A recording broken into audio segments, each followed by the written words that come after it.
Just start the episode with that. Yes. Oh, that one was zesty. That one was very zesty. Folks, this is the Maximum Mouthage podcast here with MayesBoy 91, call sign Suitcase, and Menakai. Hello. So, start off the show. What do you guys want to talk about? I can't get over the soda opening ASMR. Yes. And I will up the volume on that.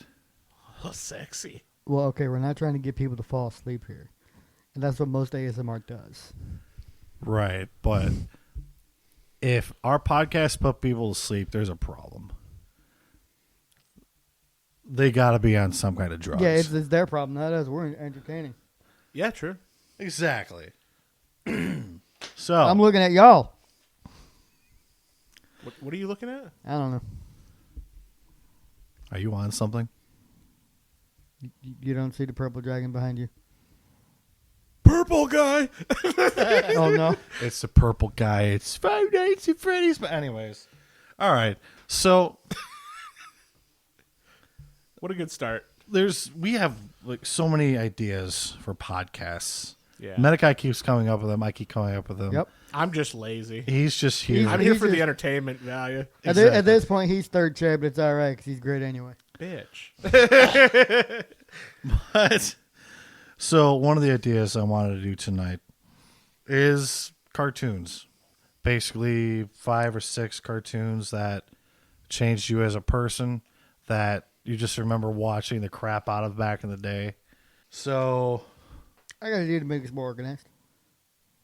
Preface this, we're 90s babies. Yeah, true. We went Nick Jr. up. We know about Hanna-Barbera. We know about Looney Tunes, obviously. Yeah, exactly. But we were the 90s ones. We had arguably the good ones. I was going to say, I'm not going to lie. My opinion is 90s are like the golden age of cartoons. 100%. Because yet Looney Tunes aired it, but then we had it better. What if we did 90s growing up to the 2000 era up to now? Because there's some good cartoons out now. There are. Not all of them, but there is a lot of good ones. that's true. I think most of the ones that I have are going to be from the 90s. Yeah, same here. And early 2000s because we had arguably the best era of Cartoon Network and outfight anybody that says otherwise that grew up in the 90s. I'm going to have to actually look at online to see what kind of year frame that some of these are in. Oh, yeah, I got you. We're good now. Yeah. Sound check. No, we don't have a professional sound crew, so We're just kind of flying back from the seat We're of our 3 pants, dudes folks. in a basement. literally, There's literally a Pokemon blanket behind me. It's comfy, though. yes. The start of this podcast has been a shit show, but It I is, mean, like, but it You know wouldn't what? be That's us. what Maxwell Mouthage is. You're here to hear mouths move. Bro, So we don't exactly you gotta need talk. to change the slogan. You just gotta, the like- fuck was that slogan? Now we'll come up with a better slogan. but- Maximum Mouthage, here to hear mouths move, baby. So we don't even got to talk, just that. Yeah. So I would say the first one that I'm going to go with. I know you. I know this one's going to be What? one of the most random but best cartoons on the planet. Ed, Edd and Eddie. So Yeah. that is on my list, but I'm going to go I thought this was from your first one. ones that I least like to the ones I like the most. Are we going by era? So you want to do like Nick Jr., then Nickelodeon, and Cartoon Network from 2000s up? I'm just going to do Nickelodeon and Cartoon Network. And I'm going to do some other ones after my whole list. That makes sense. So the first one I'm going to go with is Rugrats. Yeah, it's a classic. For some reason, I watched the crap out of that to the point where my mom was sick of it. I watched it so much. I don't know why. It just, you have babies getting into shenanigans, and it was entertaining back in the day. Stu waking up at 3 in the morning to make chocolate pudding. Why are you making chocolate pudding? Because I've lost control of my Because life. I've lost control of my life. Dude, here's a funny story about Rugrats, okay? So my grandparents are hardcore Catholics, right? Yeah. I wanted to watch Rugrats at their house. My grandmother was like, "Oh, you shouldn't watch Rugrats. They make fun of children and call them rats. You need to watch a good show like VeggieTales." So they forced me to watch VeggieTales. Unironically, though, VeggieTales does kind of slap. in some of the right way. Well, see, I never sat down and watched it because my grandparents forced me to watch it. Yep. You know? When you get forced to watch them, you automatically dude, don't silly like songs with Larry though. Like, where's my hairbrush, dude? That was the shit back in the day. Fun fact, Rugrats is older than all of us. August 11th, 1991, Rugrats debuted. Damn. That's older than all of us. That's wow. kind of crazy. Second of the original 3 Nickelodeon animated series. Immediately after Doug and before Ren and Stimpy. Doug was the first? Doug was very first, and then Ren and Stimpy was I after remember that. watching Doug back in the... Oh, my gosh. We're not even going to have a list. This is just going to diverge into us talking about every single cartoon we can think of. More than likely. I try to do some kind of structure, but... Like, it's us, like the last week's podcast. There was some structure, but we went that tangent. Exactly. I don't know. Doug was... man, that was a classic. We don't talk about Disney. I remember watching that show a lot, but I don't remember anything from the show. It's very... it's one of those things. Like, all I know is, like, 2 or 3 of the characters, because obviously you have Doug. You got Skeeter. Mm-hmm. And then you've got, like, Patty Mayonnaise or something like that. Yeah. Yep. Roger Klotz. What was that? Oh, yeah, the green dude. Green guy. What was that? Oh, yeah. That OEO Killer Tofu. You remember that? Vaguely. I remember that song. I guess it was like a band they were watching, and it was called Killer Tofu. And they're like, Killer Tofu, yeah! I just remember the theme song because it was just kind of it was not ironic, iconic back then. That's like the only thing I remember from that show. But Ren and Stimpy too, like right after Rugrats. They all debuted on the same day. That's a hell of a that's a hell of an opening lineup. You go from Doug, which is kind of like a slice of life styled cartoon with some like comedy fantasy bits, and then you've got Rugrats, which is mainly like it's fantasy. literally babies. And then Ren and Stimpy. Dude. Happy, joy, joy, happy, joy, joy, happy, joy, joy, happy, joy, joy, happy, joy, joy, happy, joy, joy, happy, joy, joy, joy. Doodle-doo-doo-doo. But Menaki let's be the real. entire time, just like, what are these 2 fucking idiots doing? None of what happened on Ren and Stimpy can happen on air now. Seriously. Now, None of it. Are you talking like base Ren and Stimpy, or are you talking about when they rebooted it on like Spike TV? That was on MTV. Was that on? No, it was on Spike. I just looked at it. It's Was on it MTV. really? Was it on MTV? I thought it was on Spike. MTV on 96. It went from Nickelodeon from 91 to 95, then Wow. MTV in 96. Jeez, I didn't realize it was MTV. I thought they revived it on Spike for a little while back when They Spike probably did, TV but- was a thing. Dude, I remember. I went back to watch some clips of Ren and Stimpy, and I'm like, This is a drug trip. no wonder we're just like screwed up and like joke around and crap with the stuff that we watched back then. Oh yeah. Speaking of random shenanigans, the other one I got was Angry Beavers. You ever watch that? Oh yeah, I haven't seen that show When in you can years. picture the entire intro just from the song. Yeah. I can't remember the intro. It's been such a long time. You know Do the show. do do do do do do do do do do Now do. Now I'm hearing. Yeah, now I'm hearing it. Yep. Dude, I went back to watch it. It was Angry on. It was on one of those streaming channels. I forgot what it was. Probably there's- Paramount. There's like 50. Yeah, of I them. think it was Because Paramount's got everything Nickelodeon. Dude, I went back and watched those episodes. Like, dude, I remember all of these episodes. Yeah. The one that stuck out to me was Norbert sleepwalking after the Valkyrie episode, and I remember that. it's just completely creepy because Dad gets in like a haunted house almost because he doesn't know where Norbert's going to show up with the psycho red or green and blue eyes. Mm-hmm. I haven't seen that in such a long time. I can't remember any of the episodes. It's been a long time. And then there was like the haunted spleen. Even though they were just like hyped up on like caffeine and junk food all night. Yeah. No, the one I really remember is when they did that parody of that disco song. Oh And- my god! and the bear. I know what you're talking about? And the bear's like, baby, Yep. baby, Yeah, now I baby. remember. And I didn't know what it was. And Mom was like, oh my gosh, that's a parody of another song. Yeah. And then when they did Beaver Fever, I vaguely remember that. they went in to record a song and a single, and they became like disco stars. Yeah, yeah. You got that beaver fever. Which Fever. Which, thinking back to it now, again, that's another show that probably wouldn't get away with some of its jokes today. True. Especially But- that one. Believe it or not, Angry Beavers ended in 2003. Really? What? Debuted in 97 and went till my birthday in 2003. Wow. Started on April 19th, 1997. There's some shows I got to catch up on. Yeah, Holy crap. really. I didn't realize it went on for that long. Damn. 4 episodes never went in its initial run, but debuted later on Nicktoons in 2006. With the last episode of that airing on August 27th. Wow. Weird. Going back to Doug, though. 62 episodes, too.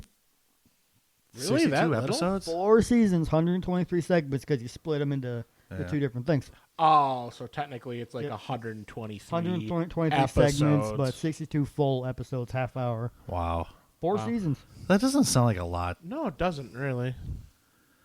Another think about show that was very similar to Doug, that actually my mom liked watching with me, was Hey Arnold. Oh my God, Hey Arnold was. Dude. When it comes to Nicktoons, I would argue that Hey Arnold is probably the best. It's that perfect mixture of, like, it's got the slice of life aspect, it's got the comedy, it's got like some fantasy to it, but like stoop kids afraid to leave a stoop. Mm-hmm. Oh my And- gosh. But like- Oh. One I was And- actually thinking about this morning was Yeah. Brainy. Hi. Yeah. Brainy, what are you doing? Nothing. The crazy thing about Nothing. Hey Arnold is that it was like there was a lot of comedic bits. It was mostly funny, but then you get like it's got the Futurama syndrome, if you know what I'm talking about, in a sense, where it's a funny, lighthearted show, and then it just goes, "Hey, let's break your heart," Seriously. because there's 2 or 3 Lockjaw the sea episodes. turtle. There's 2 or 3 remember episodes that. that break your freaking heart. The Asian dude and his daughter. Mr. Huyn, the Christmas special. Thank you. The Christmas special was. I remember that one ripped my heart out of Dude, my I chest. then think you- I legitimately cried. And when I then you saw that find episode. I out was the like, only oh. reason that happened was Helga, of all people. Yeah, Helga said it. forgot up. about She that. arranged that Arnold Yeah. started, but Arnold failed. Helga finished it for him. Yeah, Helga finished it for him. How did she finish it? I don't remember. I couldn't tell you about it now. She had her Remember own she was- connections. I Yep. think she didn't. I don't think that was ever specified. It She's wasn't- just and like then I had she's- connections, and I She's I standing used them to help you. across the street from, and she's watched it through the window. She goes, "Merry Christmas, Arnold." Oh, yeah. Walks away. I forgot about that. Damn. also it was kind of funny when they eventually made a Hey Arnold movie that Helga finally confessed in the movie, and it And then actually they went well, which is And then funny. they made a second one, Wait, they made a second movie. the Hey Arnold Jungle movie. What? You want to get spoiled? Yeah, go ahead. He comes face to face with his parents. What? What? Straight up, he becomes face to face with his parents. And before he turns the corner, meets his parents, smashing. They Yeah, they so there was Don't a forget to step and breathe. there was a disease. It was like an airborne thing that pretty much they were asleep this whole time. Oh wow, Like it's almost like the long sleep from Snow White and any Disney princess. interesting. Arnold walks into the temple. There they are. They woke up. So it ends with him still living in the boarding house, but now his parents are there too. That sounds familiar. I think I may have seen that. It was like Why do I feel like I have too? I must have seen it because I remember Yeah. that scene. I told everybody I could, but I'm pretty sure I told you about it too. I might have to look that up and watch that. Speaking of different scenes from Hey Arnold, do you remember? It was a dream that Arnold 2016 was the Jungle movie. had. Wow. Wow, that It premiered in 2017 that soon? and on November 24th as an international theatrical release, wrapping up. The whole series is over now. Yeah, that's ended all of it. that's the canonical ending. Yep, that was it. God, I'm gonna have to watch that. Oh, I got stories for canonical. And I endings when love we get and I to it. love and I love that they say that's that soon ago, as if 2017 when 7 years away. ago. Yeah. No, I Jesus. remember one of the scenes though from that show.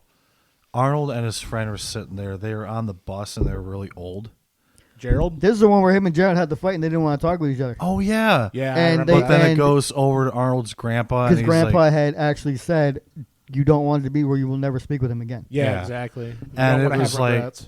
it scared the crap out of me because Grandpa was a zombie. yeah, he was a freaking zombie. His like jaw fell off Yep. and like What did Arnold I wakes tell up from you, a short nightmare. man? And his jaw falls off while he's still laughing. Yeah. Oh yeah, I remember that. Dude, that's the crazy And thing then about he wakes up, cartoons. I don't want that to happen to Gerald and me. Yeah. The makeup right a there. lot of those cartoons had those moments of like fever dream or nightmare fuel. I'm gonna hit you guys with this because now I'm thinking about nightmare fuel in general. Probably my favorite cartoon in general, and I know I'm hopping off Nicktoons here to say this. How dare you? Go ahead. My favorite cartoon ever, and I have to argue probably one of the top 3, if not the best cartoon I've ever seen, Courage the Cowardly Dog. Funny thing is, that's next on my list. Yeah. Courage the Cowardly Dog, in my opinion, is probably the best cartoon to ever exist. I agree. You know the theory about Courage, right? Well, yeah. Yeah. It's Hayes, middle of nowhere, 'cause he didn't leave the yard. So everything's spooky. That's true. Yeah. No. Also, great show. Yeah, like I said, Courage was next on my list, ironically. And looking back at that show, there really wasn't many things that scared me, honestly. Return I was about to say one thing that scared me.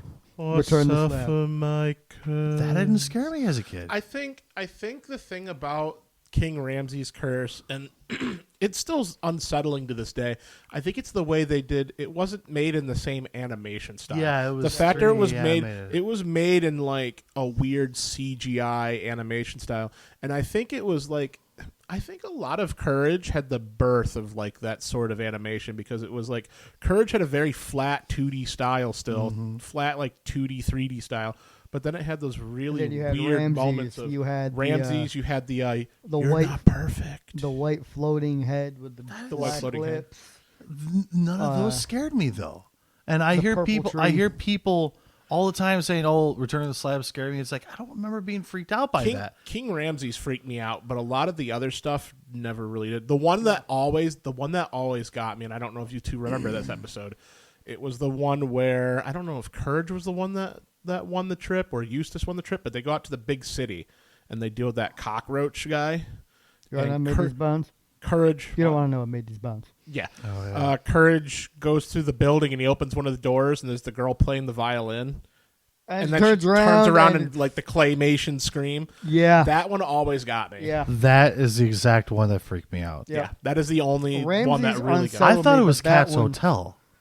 No, Cat's Hotel Cat's was Hotel the was- spiders. The spiders, Oh, like yeah, the poison okay. spiders. Spiders, yeah. No, and here's the thing though. Clay animation like that always kind of freaked me out as a kid because it's very jittery and like stop motion, unnatural. Because back in the day, another show I watched when I was a kid was Gumby. Oh my god! And whenever they had monsters on there, it always freaked me out. Yeah. So that little girl, when she turned around and just had that face, Yeah. scared the shit out of me. That was one of the ones that truly scared me. But Courage also falls under that same thing, like we were talking about Hey Arnold or Futurama. Courage is made to be a lot of like comedy slapstick, but then you get the 1 or 2 episodes that are like really heartfelt, really emotional. The 2 I'm thinking of 2 specifically, and you'll probably back me up on this. I'm thinking of the episode where he learns about his parents, and I'm thinking about That was the finale. and I'm thinking about the Star Squid episode. I vaguely remember that one. Yeah. Yes. It's the one where Squidward. It's the one where One wrong network and Yeah, 2 I wrong know. franchises I know. entirely. It's the episode is basically like a star spawn basically falls into nowhere, Oh, and yeah. it's like pregnant or something, or it's going to have kids, and Courage and Muriel Wasn't it white? protect it until it actually has a kid. What? Wasn't it white with pink eyes? Or am I crazy? No, I think one was blue, and then another. I think it was pink. One was pink, one was blue. You'd have to look it up. It's been so long since I've watched it. But like those episodes are it follows that formula of like you expect the show to be this way, and then you get these episodes You'll where it's get just like stuff like, "Hi, I'm Muriel. I'm 3.5 years old. Annoyingly more funny." I macaroni. fucking love that. And then you episode. get Star Squid. That's Fun cheese. fact. That's cheese. More macaroni. Pilot that they debuted in '96 was nominated for an Academy Award, but lost to Wallace and Gromit. Really? Which is fair because Wallace and Gromit is. But then, Don't forget the cheese, Gromit. but then Don't forget episode the 1, cheese, Gromit. episode 1, segment 1, period, was Cat's Motel. Really, that was the first episode. I just thought Ramses was the first. Nope.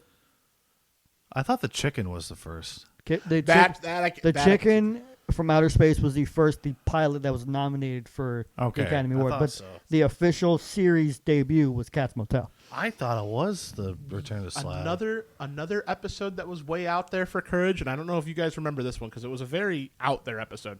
The one with the Cajun fox. I know who you're talking about. Give me a second. It was just a whole King's Ramses was actually the episode 7. Really? What? I have the entire episode list in front of me. Wow. How many episodes was Courage? Give me a second. And episode 2, like the second segment of the King's Ramses, was a giant purple foot. Oh yeah, the gangster foot. It was a yeah. Yep. So when you were talking about heartfelt episodes, Courage. To answer your question, 52 episodes, 4 seasons. That's it? That doesn't seem like a lot either. But there was also episodes that tackled some real life shit. Yeah. Because the one that I just recently watched again was, remember that cat that was staying with him that had the mask on? Yeah. That was a really good case of being able to show. I mean, obviously, it was talking about domestic abuse. Mm-hmm. No, I didn't think about that until I rewatched it. They had the Rottweiler dog shit. with the muscle. Yep. That's some real life shit. That was one of those episodes where it was like, oh, this is a funny show, and then I'm like, this is very dark. Yeah, I'm surprised Cartoon Network allowed that. Going back and watching it, that was honestly, that actually came up to be one of my favorite episodes eventually, because it was like, wow, this is really dark, and then it ends. It's a very sweet ending. Here's the thing, though. That was also the kind of first showing of a lesbian relationship. I think that's because right. they were basically lovers. They were together. Yeah, and it's like that was a really risky move to have that episode. Pretty progressive for the time, because that time period was probably that was late 90s. Probably late. I'm looking to see if I can find the episode. I can't remember what it was and called. Find the air date. I don't remember either. But there's like season 3 is in 2002. You know what it also states. You know what it also deals with too, and you guys will pick this up when I say it. It also deals with racial stereotypes. Think about it, because the cat was like, not all dogs are bad. Yeah, but then they pushed that even further. I will go here. It was a Rottweiler. It was a pure black Rottweiler. Yeah, that's with full muscles. I don't want this to turn into a racial thing, but think about it that way. No, that is true. Yep. And they probably, and like you said, not to go that way, but they probably purposely did that. Yeah, well, you gotta think. You could get away with it easier than you can now. Well, you got to think about it. Even if it was like 99, that's 15 years ago. There's different political values and different values and views nowadays that weren't there back in the day. Look at. I'm going to bring this up, and this is going to be a hard. That was one of their last episodes, actually. Really? It was a full. Yeah, it was a full 30 episodes. Yeah, it wasn't a segmented one. Yeah, I'll bring this up, and you guys can agree with me on this. You guys have seen old Looney Tunes, but Looney Tunes and stuff way back in the day was blatantly racist. Yeah. Yep. And I didn't realize how bad they were until. Because back then you don't think about it as a kid. It wasn't just Looney Tunes. But now you go back 30 years later, it's like, what the fuck? Well, it wasn't just Looney Tunes. No, there was a lot of old Disney cartoons. Cartoons were that way too. Yeah. But it's Disney. They could have got away with it. So could Warner Brothers. Yeah. But that's the thing. That was the viewpoint standard back then. The standard way back then was racism. Back in that time, and they saw, and sadly, they saw that as humor at that point. Yeah, I mean, obviously, that's not humor now, but I mean, you can look back at it and be like, "Wow, it's funny that they've been so fucked up for so long. It's crazy to see what they got away with back in the day because the standards were different." Mm-hmm. And I mean, a lot of those cartoons don't really have an airspace anymore. You have to dig to find them, but it's, and I don't want to sound awful for saying this. It's really interesting to see those old cartoons, to understand the history of it and see the growth of values and stuff. True. But you also at the same time can't overcorrect and try to inject things into something that's going to like I will say force a viewpoint or this something. way. I understand your way, but you cannot just push it just to push it. Exactly. Right. Yeah, that's what I'm saying. Point blank. Yeah. Live action Ariel from the Disney movie. We did not need her to be black. Now, my opinion on that, Like, I understand don't it. like but- you said, don't force it. Yeah. Yep. Make an original black character. Yep. Why would you Yeah. have to? Why do you have to You change? made an entire Spanish race of family in certain her characters. comic. And the same thing, and for me, the same thing goes the other way around too. If you originally have a character, like if they made a live action Princess and the Frog, and changed the main character And to if white, they make I her would as feel the white same as outrage. No way, Yeah. white. I'll be Yeah. like, this is not it. You don't. Because Princess and the Frog, I picture those characters Cajun, originally. like a Cajun style character, Yeah. and that's what I would want. I would want like a Cajun styled. I will do this between live action and animation back and forth. One show got it right from the fairy tales to live action, and that was Once Upon a Time. I can go on a rant about that show, but there is one character they got away with making her black, and that was Ursula. You only saw Ursula as the pale purple woman. right. She somewhat acted like a black woman. If you would picture her as a live action female, it would probably either be an evil looking black woman or they did her white with Melissa McCarthy in the live action. But they could do it because you never figured out what Ursula was. Yeah, Everybody else was 2AT perfectly cast. Right. yeah, Everybody else who needed to be white, in all respect, were white. Everybody who needed to be black, in respect, were black. Because that's how they were. Mm-hmm. and I mean, like especially when you look at like old, I don't know if I should say mythos, but like when you look at like descriptions of things, that's what you would want to expect. Right. And like I said, I would feel outraged. You know, it's not a matter of like, oh, white and black. It's just if a character's set to be a certain way, I expect to see the character that way. I don't Right. want to see them flipped completely or watch them lose their values. I want them to be what they were meant to be. Mm-hmm. The other one I can say they get away with because they did it right.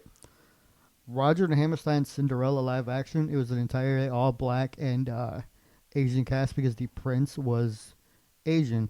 They did it right I think I vaguely heard of that. because Yeah. Whoopi Goldberg was the queen. Oh, yeah, Yep. yeah. Now I vaguely remember that. Yeah. But there was nothing wrong with it because they did it well. They didn't just go here. Cinderella's black, but everybody else in this cast is white. Well, that's the other They thing. melded too. it better. Doing that sort of change for the sake of pushing a view, All so to inclusive say. Yeah. agenda view. say. Trying to kind of be thing. like an all inclusive. Like I like the idea of like, hey, we shouldn't hate on people. Like that's the thing. We should be, we should all be friends. That's like my if I'm thing. gonna hate you, you've done something to make me hate you. I'm not gonna hate Yeah. you because, for an example, you got darker skin than somebody else. I don't like you. Yeah, exactly. Screw that. Right. Damn, we really went. That went off, and we I, went pretty I real don't. there. I honestly, I don't hate it. No, I don't hate it either.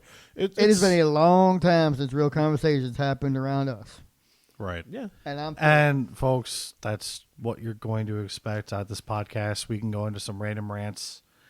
You've already known about it the past couple of episodes we've done. Listen, that Pokemon took 45 minutes, and I'm not taking it back. Yeah.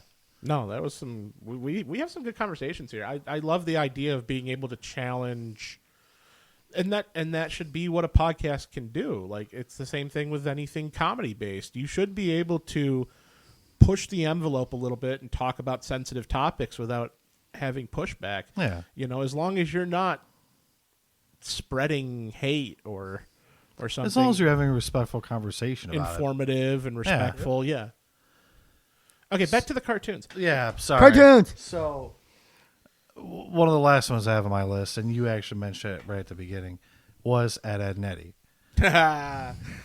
Like I could binge watch that show so much and still not get tired of it. I could probably watch the same episode of Ed, Edd n Eddy like 5 or 6 times in a row And enjoy it. and Yeah. still enjoy My it. grandmother hated that show because to her, it was just pointless nonsense, which to a fault it was. Yeah. But it had a point Right. at the end of it.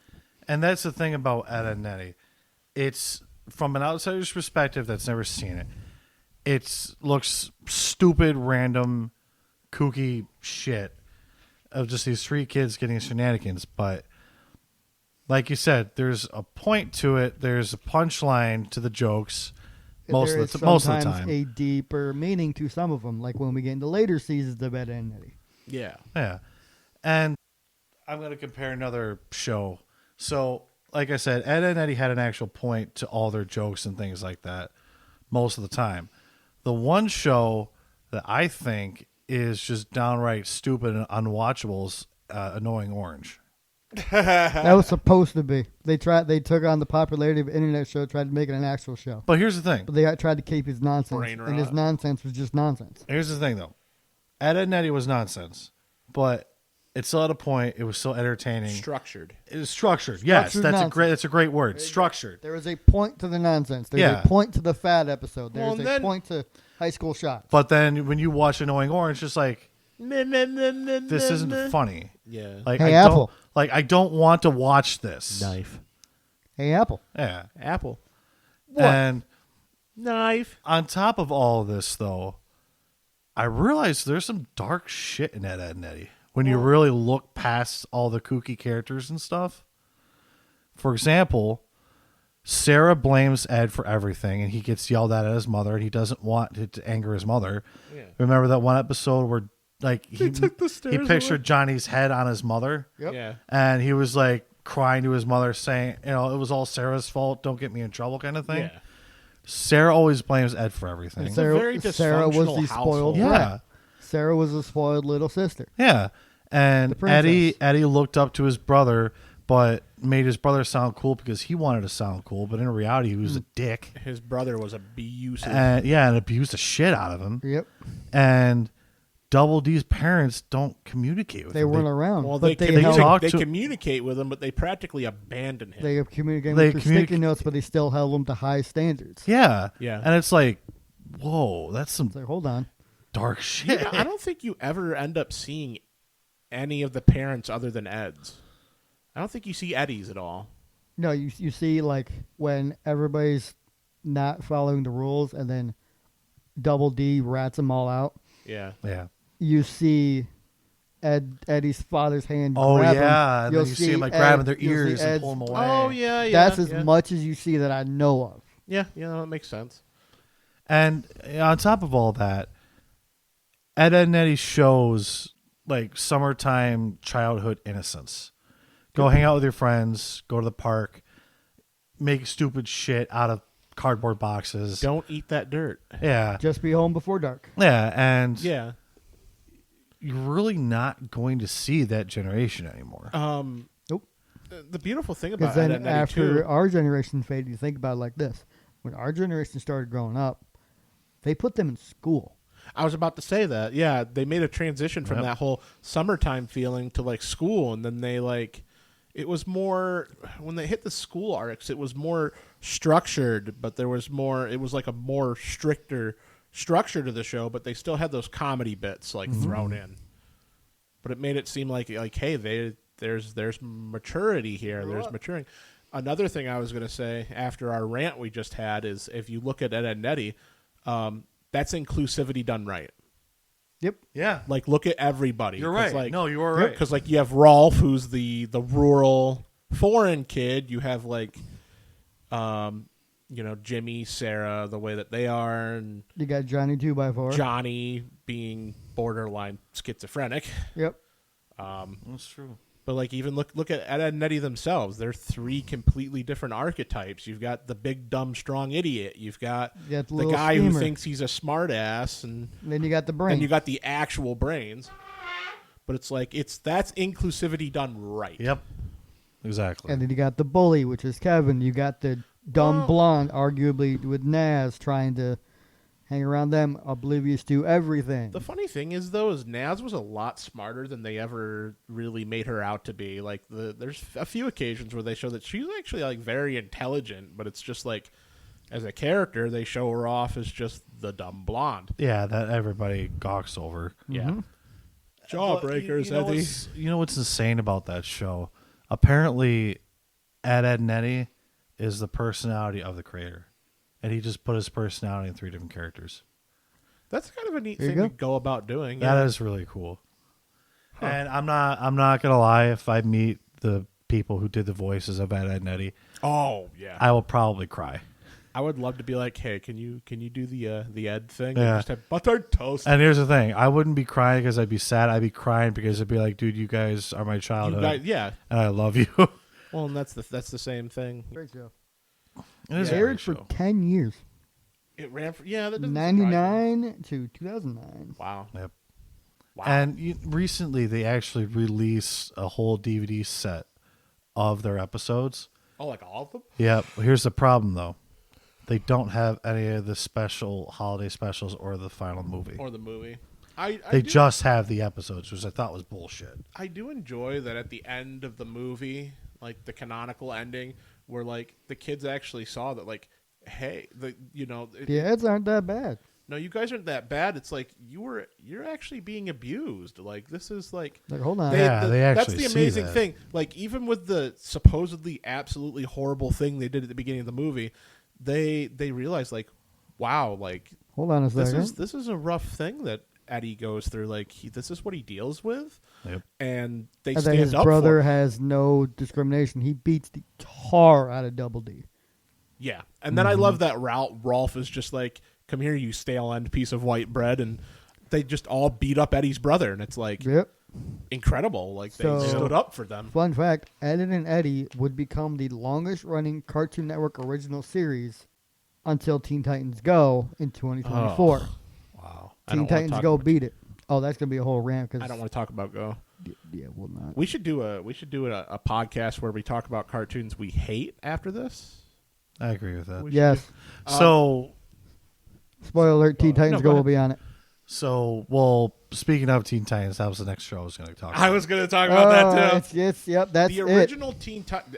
I know I said Courage is probably the best cartoon out there. Teen Titans is the original Teen Titans is an extremely close. I'll second. say this argument, and Josh can verify it, because he's seen them both. Teen Titans is to Cartoon Network what Avatar: The Last Airbender was to Nickelodeon. Yes, Yep. yes, I agree. they were The both. best show in terms of animation and just storytelling and world building, even if Yes. they stayed in the same city. Yes, And exactly. don't care. Thing is about Teen Titans, too, that came out during a time where we were turning into teenagers. Yeah, So there was things that they went through as the teenagers grittier. that we were going through too. Yeah. And like the grit, like you were saying, the grittier parts of being a teenager. Yeah, I mean, obviously there's superheroes and they got superpowers Yeah. and shit, but like, you know, 2003 to 2006, and then the movie came out. it was only 3 years long. wow. 5 seasons, 65 episodes, and they were full episodes too. Yeah, they were 30-minute episodes. Yeah, that's There's no actually a segments. lot of footage. I want to watch that entire series Oh, again. yeah. But like Show. Slade being an abusive father, and Wait, Slade's jerk off. yep, Did they revealed that? pretty It sure it one was of the episodes strongly alluded to. Yes. because Huh. didn't Slade like beat the living crap out of Raven, and like she got to a breaking point or something. I'll say this: Raven's father is not Slade. No, Raven's Father's the demon father is Trigon. literally like a He's god-tier literally demon. Satan. Yeah, He's a demon called Trigon. I forgot Yeah, about Trigon. And through Raven, Trigon can bring about the end of the world. Which- Slade was a puppet Okay. and got ticked off for being a puppet to Trigon. So ended up teaming with the Titans in like the 2-3 part episode where they fought Trigon because in a sense Trigon won. yeah. Trigon literally does bring the apocalypse at one point, and Raven's like, "I'm." He used the Teen Titans Tower as a throne. Yep. Also bringing back the theme that I've mentioned several times today. While it was like a nitty gritty show about teenage superheroes, they had those episodes that like reach down into you and really pull out emotion and feeling. I don't know if both of you remember, but do you remember the episode where they sent Cyborg into the Hive as an infiltration?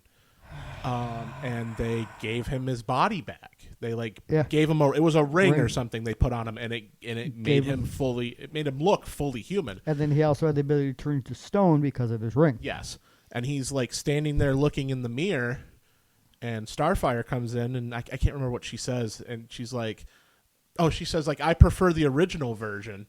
And he looks in the mirror and he just kind of sighs and he's like, Star, this was the original version. Yep. I forgot about that episode. Like, there's so many There was another real one moments. featuring Cyborg. They made a second, on the east side, a second Teen Titans. Oh, yeah, Teen Titans East, yeah. With Bumblebee, the twins. Pretty sure Aqualad was in there. And there was one more, but they needed a leader. Go ahead. I saw it. I'm like, yep. That was a good one, too. They needed a leader. They also needed to help get their base operations set up. So they sent Cyborg. Cyborg didn't exactly mind not being underneath Robin. Yeah. So they finally got a communicator channel through to Cyborg. And pretty much, because this is a 2-part episode, mind you. Yeah. End of episode 1 of that part was, I'm not coming back. Yeah. Cyborg was opting to stay with Titans East and I leave forgot Teen about Titans. that Yeah, episode. he wanted to leave, yeah. And then at the end of the second one, they're all questioned because he did decide to come back to Teen Titans. They're like, what are we going to do without a leader? He's like, you already have a leader. You just got to learn to listen to her. There's one female, there was Bumblebee. Yeah, I remember that, yeah. Yep. Again, very They very went good there. case of inclusivity. Mm-hmm. Yeah, and that's true because they did have different races in that show too. Yeah. And that was another show that did it right. Yeah. And another good one that hits you in the feels because you feel bad for him. Beast Boy was part of the Doom Patrol before he even met the Teen Titans. Yep, I remember that. Because they made him, quote unquote. And the Doom Patrol showed up. They were off doing their own thing, being a hero, being a group. I can't recall why Beast Boy left, but turns out they wanted him back. Yeah. Just because we're not a whole group without you. They don't care about Beast Boy himself. Yeah. They care that they want to be the big group again. And he slowly started, he wanted to be all for it. Boom, I'm with the Doom Patrol again. This. And then he's slowly starting to realize they don't care for Garfield, which is Beast Boy's real name. Yeah. They care for the entirety of a Doom Patrol as a whole. Yeah. So if, say, Metal Man, Robot Man falls, they'll either do what they can to rebuild him for the group and not for Robot Man's individuality, or they'll fill up the space with somebody else. Yeah. And he's thinking, like, in Teen Titans, they care for Beast Boy, but they also care for Garfield. Mm-hmm. Yeah. So he opted to stay with the Titans as well. Another good episode. It slipped my mind for a second, then it came back to me. And we've been talking about these social issues or inclusivity. There was an episode, I can't remember specifically what was going on in it. I think it was just Starfire sent to do something. But there was like this Metal Man or something, and the metal. Everybody else, he was super friendly to everybody else, but he was basically just dropping slurs at Starfire the entire episode. I know exactly the bit you're talking about. He called her a trog. Yes, which And to her was a slur. They'll go, like, I think it was Cyborg and Robin asked, what does that mean? She's like, doesn't mean anything. It means nothing. And then they started calling and her it. And then, like, Cyborg says, like, hey, good job, Troggy. And she's like, she got in his throat with Starbolts, like, don't you ever call me that again. And he's like, what's up? I thought you said it didn't mean nothing. And she's like, that's exactly what it means. It means You're nothing. You're nothing, yeah. But then in the end of the episode, when the guy is literally, like, in trouble and about to die, she doesn't care at the end of it. She rises above that factor of hatred and does the right thing. Racism and does the right thing and says, grab my hand, please. Like, you're going to die if you don't. And I mean, I think the guy begrudgingly does it. And then he's like, he didn't change. He didn't change, no. Because he had another attack plan before that, and Robin and Cyborg knew about the conversation that Cyborg had with Starfire. Yeah. He informed Robin. So Robin goes, what about Starfire? And he's like, she can just go do whatever. AKA, I don't care if she's there or not. Because he's still a racist douche. And then at the end, when he's taken off, he doesn't say goodbye to her. He acknowledges her and is off. He could have apologized. He could have not. He just looked at her and took off. Well, that's another good factor. That's another good factor of showing, like, not all people can change either. It's not the perfect ending. The perfect ending would have been that he realized his mistake, apologized, and was a better person. But at the end of the day, not everything goes perfectly. I got another social norms for Teen Titans. Oh. Very first episode when they first come together. Starfire's on the run from Tamaran. Yeah. So an alien's coming to, pretty much a bounty hunter's coming to take her back because she's, spoiler alert, a princess of Tamaran. Yeah. I remember that. And slowly throughout the whole thing, she meets Robin, she meets Cyborg, she meets Beast Boy, she meets Raven. Raven's an outcast in her own right. Yeah. Just because of who she is and what she is. And Cyborg noticed that she was hanging back. And he's like, "You okay?" She's like, "I don't feel like I fit in." And he goes, "He's green, she's from outer space, and I'm half metal. You're going to fit in just fine." Yeah, exactly. Yeah. And that shows you right there that you can have a bunch of people from different backgrounds all together. And come together as a group of working friends. unit. Yeah, And as a a group of working friends. Yeah. And then they amplify that in arguably the biggest crossover next to Justice League versus Teen Titans, which was against the Brotherhood of Evil. I don't remember that. Because it's like later I don't seasons. either. You had Brother Blood, Monsieur Mala, which is the gorilla, the General Immortus, it was the Brain, and I don't remember what the Madame Rouge, I think. They formed the Brotherhood of Evil, but they brought every villain minus Slade and Trigon that the Teen Titans ever faced together. Wow. So you've got Cinderblock, Plasma, Overload, Grandma May I. yeah. Now I know what you're talking about. Yeah. And then in order to, they launched an attack everywhere. And then farts happened. So the Titans are dispatched everywhere. So go do this. And now they're forming with every ally they've ever met. If I smell that. Smell this action. If we smell that, then this podcast is over now. No, it's not. And then they brought Over them the all garage together. door. And Scratch big old sniff fight action. Yeah, that too. Scratch and sniff action. That's kind of cool. Another really good Teen Titans moment was well, I think they only had one movie, didn't they? Yeah, it was Trouble in Tokyo. Yeah, I think that movie was fantastic. Can I go on a rant real quick? But I don't remember. Go ahead. Rant incoming. So, Trouble in Tokyo, the movie, is the canonical ending of Teen Titans. Really? There was going to be a 6th season. Tied it all up. Because the last actual episode, Terra came back, the one who can move the earth, Yeah, but from being put into stone. Somehow she's free, but Beast Boy is the only one who saw her. Yeah, and She had no idea who he was. None. Yeah, that and was the she's in school high scene. school. Yep. And Beast Boy comes there, and it's like she's an assassin almost. Person flies by, she's gone. Yep. But that was the last actual episode, so you never got the ending. Yeah, I what really wish happened they with would've- Terra. I really wish they would have. You know why they didn't do the 6th season? Because Cartoon Network looked at it and is like, no. Yeah. Which But is then we insane. got Teen Titans Go.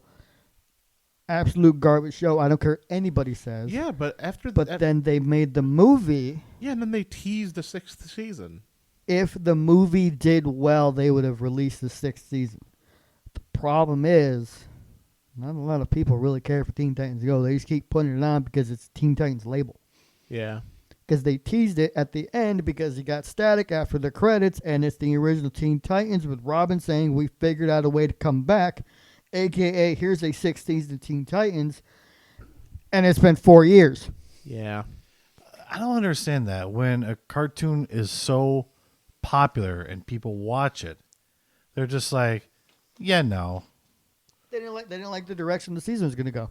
But it's like It was going to be a very dark it season. tied up everything. Yep. Teen Titans went dark anyway when Robin's starting to see Slade in his mind and getting the tar beat out of It him. was going to be like that was going to be post Trigon, Post-Trigon. post Trouble in Tokyo, Post Tokyo, post Terra revival. they were going to finally explore. Hey, we finally got Robin and Starfire smooching. Let's explore that. Like Yeah. let's explore the characters rather than The villain of the week. Fighting in the 'Cause villain of the week. They did the villains of the only arcs they really did was the Brotherhood of Evil, sometimes Slade, but then Trigon. Yeah. Everything else was like, oh, you're here for a one-off, and then here you are in Brotherhood of Evil. Yeah. But then we don't talk about the actual show Titans. We'll not go there. Talking about comebacks for shows, and I hope both of you agree with me on this. We waited for this for the longest time, and it finally came to Adult Swim years after the original ended. What you're gonna say. But Samurai Jack Yep. getting its return, and then they even retconned that ending. Did you hear about that? No. So you saw the ending of Samurai Jack like the last season, right? So what ended up happening was people were so upset about the ending for the show that when the creators made a game, they made a video game. Great game. I tried it. Mm-hmm. I had to go back into it. At the end, you don't care if you get spoiled, do you? I don't care. Do it anyway. So at the end of the game, they retconned that. So instead of her dying, spoilers, instead of her dying, Jack actually gets his happy Are we talking Aku's daughter? What? Are we talking We're Aku's talking daughter? Aku's daughter. I know who she is. That one. I haven't seen 6th season, but I don't care. I'm going to watch it eventually Okay. anyway. Yeah, I'll forget half we need of to it. watch that together. That's a good season. But they retcon that, and I can't remember how they do it, but I know that the game ending is the official canon ending. Jack finally gets his happy ending. I have the game, but I have not beaten it yet. I started playing it, and it's really creepy because that was the next show I was going to mention too. Dude, you and I are on a Like the planets are aligned, Good shows, buddy. But it's Samurai Jack is an example of Teen Titans was in an era where we were becoming teenagers. Yeah. Samurai Jack is when we started getting older. And that was one of those cartoons is like, wow, this is badass. Got a samurai destroying robots going through time. This is pretty badass. Well, and the crazy thing about this is something that ties into the reboot. So in most of Samurai Jack, the original, most of the things he faces are robots.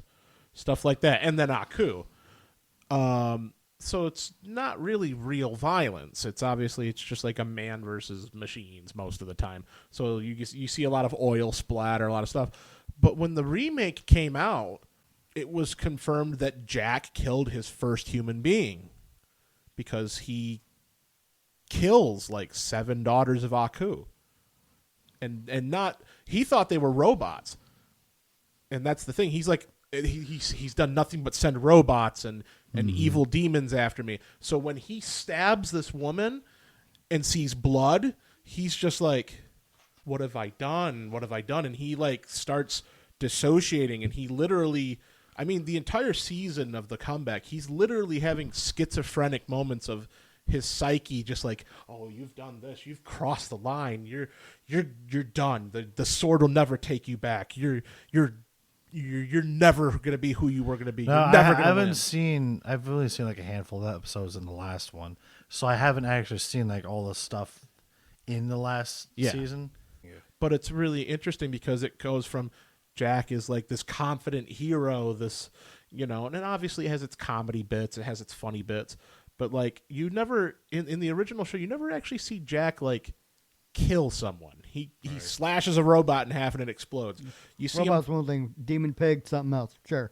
Yeah. No humans. Well, he fights the Scotsman, but you never see anything actually more than like, oh no, he cut him a tiny bit, and there's a little tiny bit of blood. Also, the Scotsman was a peak character. Tied for best character with Aku. Yeah. Then there was In the terms of just Samurai. I also remember High Five. What? High Five. What? High Five. I do not understand. Never mind. And then finally, high five. Yep. You can fly? No. Jump good.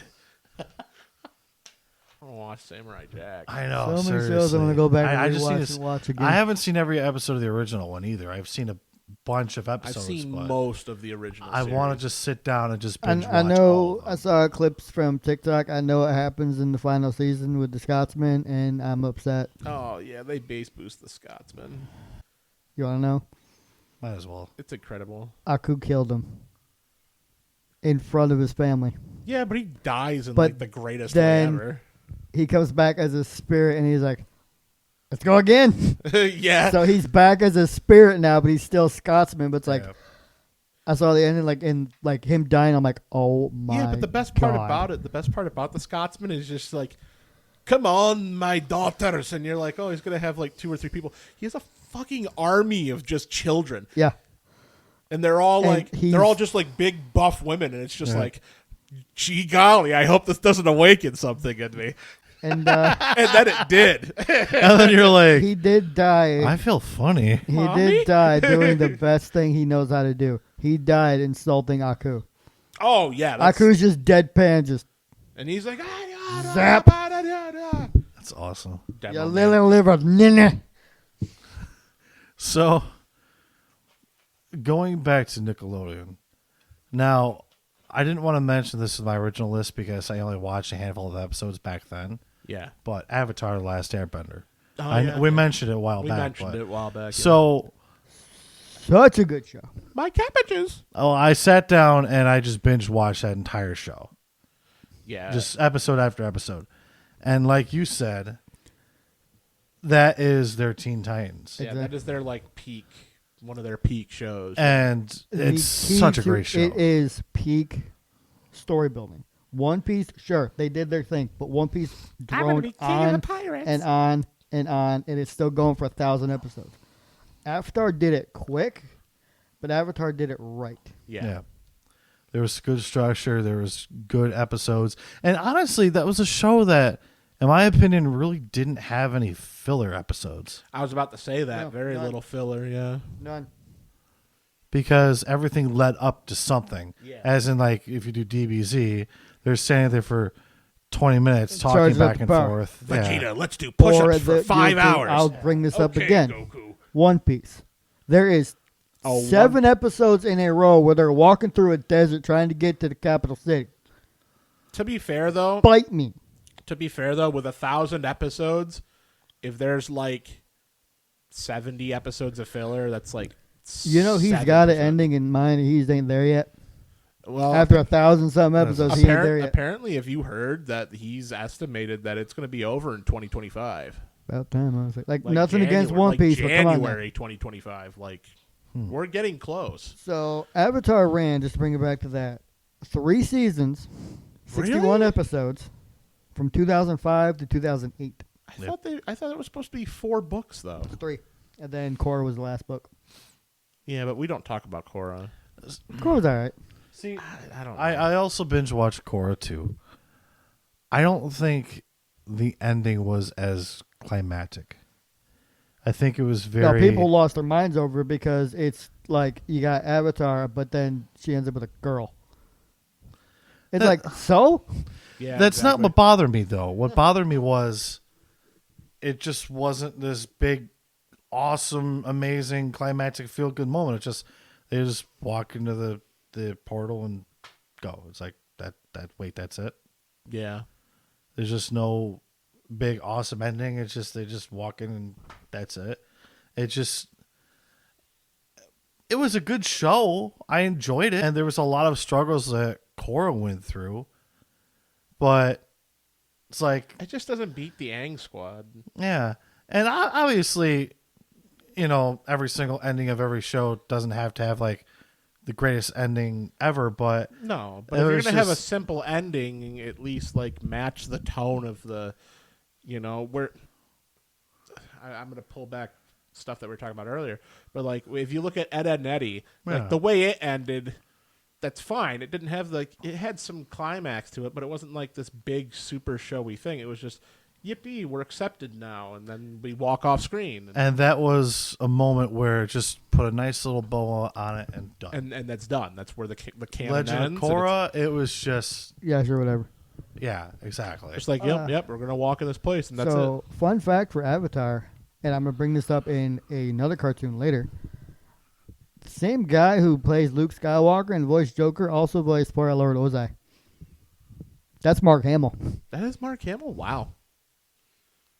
Did you know that? Which character was that again? Zuko's father. Yeah, the big bad dude. Oh my Not gosh. Uncle, the other one. Yeah, No, I know. I can see it now. I'm picturing it. Oh my gosh. So I got a funny Mark Hamill thing since we're talking about Mark Hamill. So Mark Hamill voiced Majima in the PS2 version of Yakuza, and he doesn't even remember voicing Majima. He actually voiced Majima in the PS2 version, and I got just something about people not remembering, but has no memory of it. Like, people have quoted him on it, and he's just like, I don't even remember fucking doing that. Wow. Yep. The other fun thing for Avatar, as of May 2020, it's on Netflix in the U.S. Became the most popular show on U.S. Netflix within the first week of its release there, despite not being featured on the main page. Oh, wow. Wow. Yep. The show broke the record for longest consecutive appearance on Netflix's daily top 10 list, with 60 straight days on the list, one of only 2 shows in the top 10 that was not a Netflix original series as of July 2020. Wow. Later in June, it came to Paramount, and later on Amazon Prime. That's impressive. I've got it all on DVD and Blu-ray at my house. Damn. By all means, we're going to go with this show. Let's just keep going. So let's go with this one. This was one of the We could talk about Avatar all day. Let's be real. That's true. Moving That's on. Very true. One of the later cartoons. One more thing with Avatar. Secret Tunnel. Secret Tunnel. My cabbages. Him too. Yeah, I think it goes something like Secret Tunnel, and then you die. Also, Appa and Momo are the peak animal companions. Yeah, and then Sokka getting, Well, in fact, if you remember all that with Randy Quaint's Volunteer Fireman, that's the guy who voices Sokka. Sokka these nuts. I'm leaving. Peak comedy. I was waiting for somebody to say it again so I could just do it because my brain was like, haha, funny these nuts joke. And that's why I just do that. Moving on. Added a fucking air horn into this. I gotta get a freaking soundboard for this thing. We could, but it's like through the phone, and then you got ads, you never know when they're going to pop up. Yeah, exactly. Anyways, moving on. Next show. Hemorrhoid cream or something. Do you have bumps on your ass? Use Brando brand hemorrhoid cream. Do you have type 2 diabetes? These are my testing supplies. You got diabetes. You're on Medicare. Do you feel a lump on your nuts? If so, get checked today. So, anyways. So, one of the other cartoons that I wasn't really sure about at first, but actually our former friend, we're not going to mention any names, actually recommended me watch it was Chowder. Chowder's very hit and miss. I agree with that. There's some episodes where it's just like, oh God, why am I watching this? And then there's episodes like the bank episode, the one where they run out of funding for the show, so they have to host a car wash. There's so many good episodes of Chowder, but at the same time, there's so many bad episodes of Chowder. It's like which outweighs the other, because as you said, it's hit and miss with Chowder. Yeah. But with a show like that, it's like this is a modern cartoon, and it's actually somewhat watchable. Isn't Chowder like early 2000s? I think Chowder's like 06. Is it 06? Maybe. Really? It might be earlier or later than that. Well, it was to the point where I wasn't watching Cartoon Network. But I stopped watching Cartoon Network after Teen Titans went off. I wasn't watching cartoons at that point. I don't even remember what year I stopped. 2007, November 2nd. What? Wait, when was it? November 2nd, 2007. Yeah, that sounds about right. Nothing. I was just looking at a funny message somebody sent me. 3 seasons, 49 episodes, 93 segments, because they split them up. Jeez. From 2007 to 2010. And kind of going back in time here, I watched this show, I think it was late at night before I went to bed. But this is going way back. Tom and Jerry. Oh, yeah. I love Tom and Jerry. But again, with all this, what? So, Schnitzel? Going Rada, back to rada, Chowder. Voiced Kamek in the Super Mario Bros. Movie. Voiced again too Really? in Lilo and Stitch. Wow. Yep. Shit. He's also voiced characters on Family Guy, Cleveland Show, American Dad, Family Simpsons, Guy. and Who's he Futurama. voice for Family Guy? Find out. Hey, Peter. Kevin Michael Richardson. That's his name. No idea who that is. I don't know either. But He is the voice of Trigon. Oh, wow. Huh. Interesting. But with Tom and Jerry, I think it just shows how much I like slapstick comedy because there's a lot of that in Ed, Edd n Eddy. Sometimes you just need shows that are just slapstick comedy with 0 point, but it's still And there was fun. that in Courage the Cowardly Dog too. Yeah, Courage had a lot of slapstick. Yep. But Now that you said Courage again and slapstick, I'm reminded of an episode, if I may speak of it. go ahead. The dodgeball episode of Courage. This is just like get the absolute shit beat out of it. Eustace gathers up like a small clump of the villains he's faced, and they play a dodgeball match. And Courage, yes, indeed, gets the shit beat out of him. And then the halftime show comes, and it's just 2 alien chickens playing the guitars, going halftime show, do do do do do do do, halftime show. I don't remember that one. And then Courage wins by screaming his literal lungs out, cracks the ground underneath them, and they like all fall. Like this all happens in the basement of the house too. That part I remember. And Courage calls a timeout so he could take care of the laundry. And all the villains are just like, all right, fam, we understand. It's really funny that the villain, he's just like, timeout, and the villains are like, Yeah, sure. All right, yeah, cool. sure, go ahead. And he Yeah, goes yeah. over and takes care of the laundry. And Muriel's like, such a good dog. I remember that. Courage does the fucking laundry. That dog is advanced, dude. Yep. Okay, back to Tom and Jerry. Uh, Sorry. You got me on Courage now again. There was Give us another. some- Answer your earlier question. The guy who voices Trigon also voices Cleveland Jr.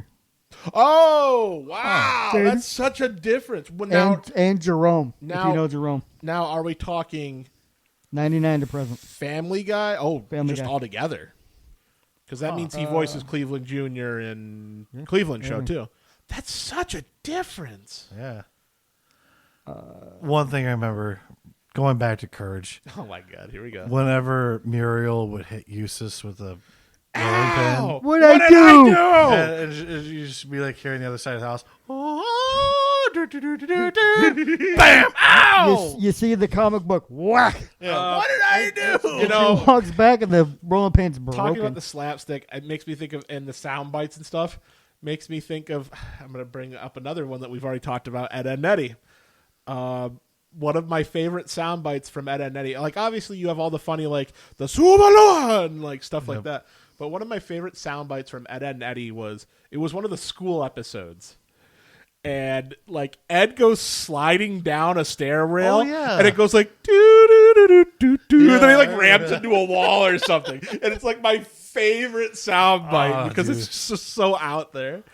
Actually, there was another. I did love the Shubidwa, but Shubala! there was another soundbite where Oh. Ed was like, I think he was shot off with an arrow, Yeah. and like his legs and arms are like up in the air like this, and his butt was just in the air like going straight as an arrow, and it was like a fly like going flying. And I love that part so much. I like repeat it in a YouTube poop, and he just the face on his the fucking stupid ass face, stupid smile he has on his face just makes you die. Also, yes, he voices Cleveland Jr., period. I got that far. But okay, I'm sorry. I keep getting sidetracked. We all By all keep getting means. sidetracked. But going back to Tom and Jerry. That's my horse. Tom and Jerry. No. Stop it. Wait. It's my horse. You want to talk slapstick? That's That's an my episode. horse. That's my horse. But going back to Tom and Jerry again. We keep getting off the rails here. Yeah. That's a really good example of a show that you don't need voices to get a funny show across. There were some instances where there were voices, and the one I'm thinking of is like every time like it gets to the point where like the house blows up and Tom's sitting there in rubble, and he looks up at the camera and he just goes, "Don't you believe it?" Yeah. And then he like flops over. Or the iconic scream. I can't even do it. Yep. Yeah, That one exactly. too. But you know what's amazing about that cartoon? Most of the sound effects are done with instruments. Yeah. And I never really thought about that until going back and listening. It's like, You hear like cowbell. You hear cowbell a lot, or That's- xylophone a lot. Yeah. that's really amazing when you think about it. And that's another show that tackles some real life shit. Yeah. There was the one episode where Tom was trying to impress a chick. Yeah. And he was literally selling his body parts to get money to buy a car. Yeah. And he buys this really shitty car that's falling apart. And the girl that he likes goes by in this long-ass car, this expensive car with this dude that he's going against. And he basically sits on a bridge waiting for a train to run him over. Yes. Yeah, but Jerry does the same thing. Jerry again. does the same Yeah, thing. and Jerry does Same the same thing episode. shortly after that.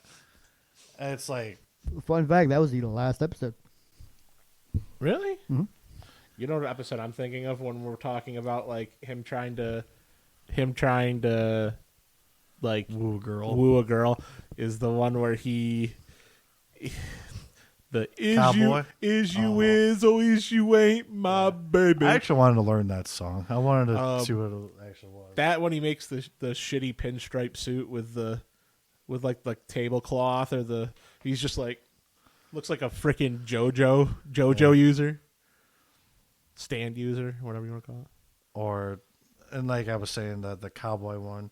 I remember the cowboy where one. he makes a cigarette and uses Jerry to like close up the cigarette and blows Howdy in smoke. Yeah. But Yeah, kids, smoking is cool. yeah, that Back was then, back they got then. away with it. Back There was then. a lot of stuff Hanna-Barbera did they get away with. Yeah, exactly. And they can't get away with a lot of that stuff nowadays. Although Hanna-Barbera isn't really prevalent anymore. Is that the right word? Prevalent? It's coming back.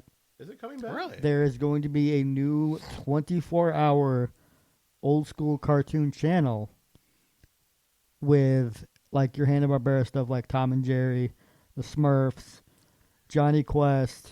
Wow. I'm going to throw this in there because it was on the list. Freakazoid. Freakazoid, Uh, man. Runs around in underwear. Freakazoid. Underdog. Freakazoid. Wait, what was The that name? Underdog. I think Hong Kong Phooey. Oh, I love Hong Kong Phooey. Pretty much Phooey. I about remember just that. about anything Stupid from Dogs. Hanna-Barbera. Two Stupid Dogs Oh, is in there. I remember Two Stupid Dogs too. That was a Pretty good much one. anything from Hanna-Barbera is going to be on that list. It's going to be Man. just a 24-hour schedule and they'll re-loop it. Magilla Gorilla. Probably, yeah. That'd be kind of cool. Back then, another one of my favorite shows back then, Wacky Races. Do you guys remember? I Wacky remember I don't remember it, sitting but down I will watching be. that. I will You've be- never seen? You don't think you've seen Wacky Races? I Oh probably my! see- I probably have. I think I've I'll seen say a couple this. of episodes, but We I gotta- don't think we I've gotta like watch- we gotta sit hardcore down and sat watch down that. watched The It was- only shows I remember from Hanna-Barbera that I religiously watched was Flintstones, Oh, Flintstones. Johnny Yeah. Quest, Johnny Quest. and Godzilla. Back when it was the Godzilla Power Hour with Yeah. Godzuki. No, I watched some Never knew Flintstones. about that. I watched some Flintstone episodes. It's alright. Flintstones. They were pretty crazy back in the day. I liked it. the premise for the Godzilla cartoon was there's these people on this boat. One's a doctor, one's his assistant, and it's her nephew. Oh, And then that's the other Johnny Quest, assistant. yeah. No, that's Godzilla. Oh, it's Godzilla. And they have this little dragon who's actually Godzilla's nephew named Godzuki. They have two ways to call Godzilla.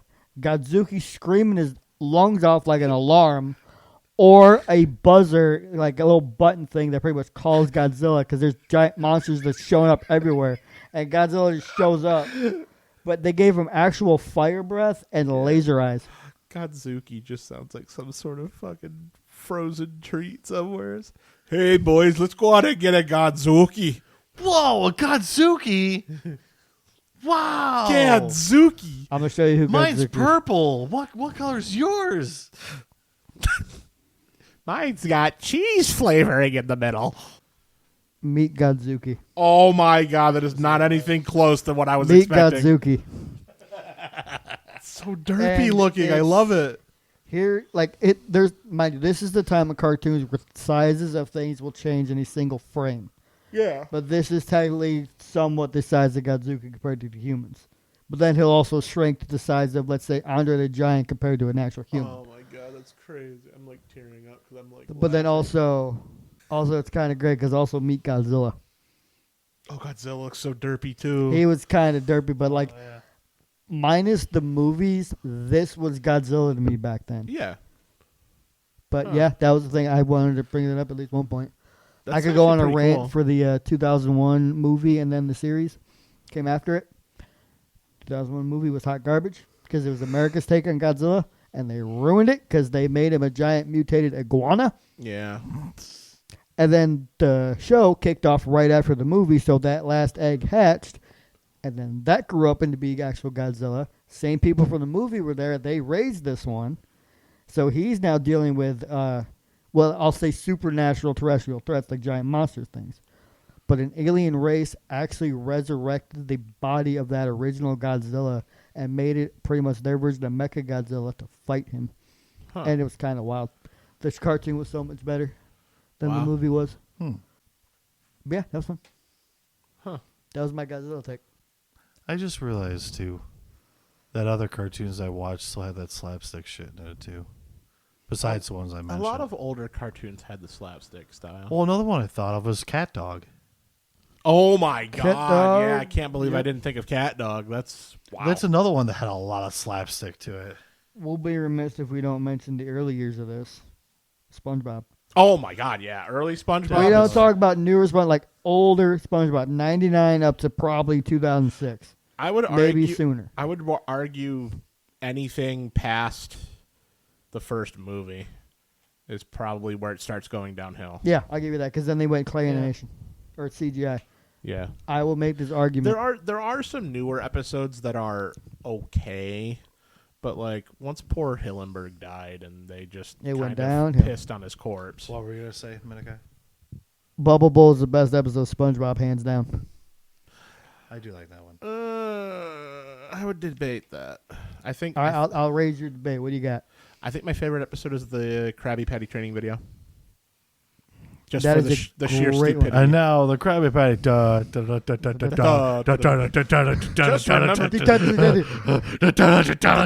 The secret formula. Hoopla! Yeah, then it cuts Credits. off. The secret formula. Hoopla! I think my favorite part of that episode Sounds is like a lot of hoopla. My favorite part of that episode is just when you think about people ordering our food, think about this anagram. Poop. People order our patties. Ah, poop. That was a fun Now one. that's Notice the I really wish I wasn't here right now button. yeah. That would be my point I raised though. There's just it was an episode that was so completely off the formula of normal SpongeBob, but it was constant joke hit. True. Like back-to-back jokes. This is a very early episode, but one of my favorite episodes still to this day was the Krusty Krab pizza. Oh my God, yeah. Krusty yeah, Krab pizza is the pizza for you and me. Pizza. Full, like 15-minute episode. Are you kidding me? We just have enough time to get back to work. Backs up for 0.2 seconds. Where? We're here. Oh, my aching tentacles. Playing with your dolls again, Squiddy. I got another one because you brought him up. 5-star restaurant, Krabs Crab. That's a good one. The fucking Hamina. Table for Hamina. Band Freaks. Is mayonnaise an instrument? That one? That's Bubble Bowl. Oh. So what was the one of your... No, mayonnaise is an instrument. Is the Band Freaks? Yeah, it's Bubble Bowl. Oh, Bubble Bowl. Yeah, you said Bubble Bowl. Yeah. I thought you were talking about Bubble Blow, which would be the Bubble Buddy. I thought you were talking about Bubble Buddy. I would say this. I don't hate Bubble Buddy, but in terms of Bubble Bowl, screw Bubble Buddy. Yeah. That's the tongue twister right Bubble, there. The Bubble Bowl episode was actually called Band Freaks. I call it Bubble Bowl. Fair enough. Or I call it Sweet Victory. Sweet Victory. It's a Sweet Victory episode. Yes. Fun fact, to my knowledge, that was the very first time that I know of that I heard that song.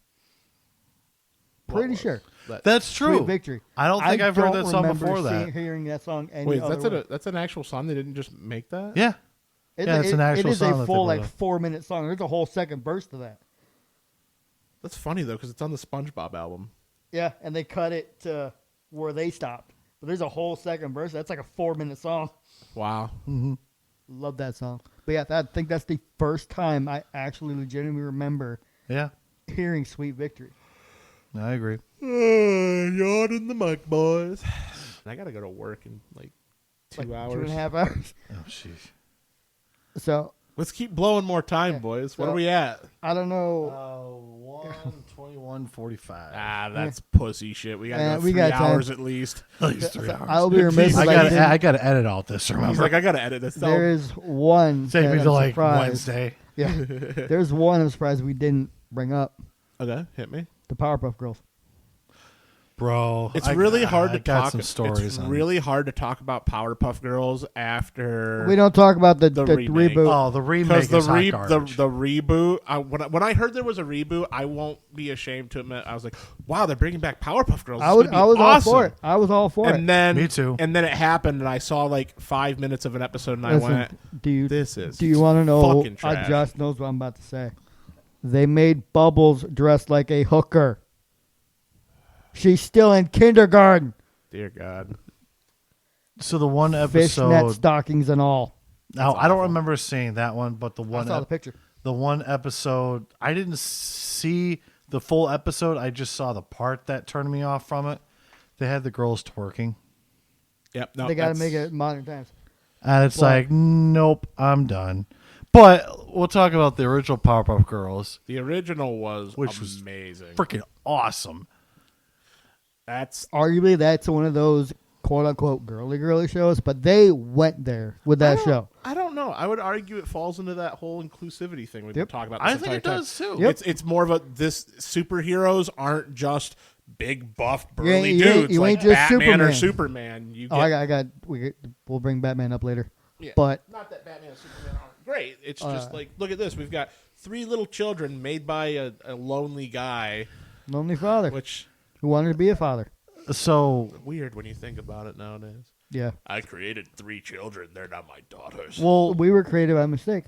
That's okay, Professor. So was I. Most children are created by mistake. Like that was because And there was that means you, you know, listener. supposedly there was a story behind Professor Utonium with that.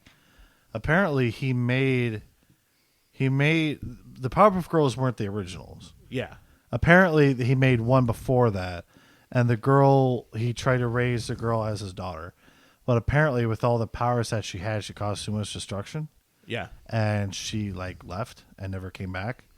So Professor Utonium was so distraught, he wanted to make another girl, and he ended up making 3. Yeah. So that's the supposed story. I don't know if Chemical X. I don't know if it's actually true or you know not. how Chemical X but happened. I have another story about the Powerpuff Girls that's extremely embarrassing and 100% worth putting on the podcast. Oh, hell yeah. Oh, I'm for it now, buddy. So I had a crush on the Powerpuff Girls back in the day. Yeah, but you were younger back then. It Yeah. makes sense. Well, here's Yeah. the thing. I wanted to talk to them.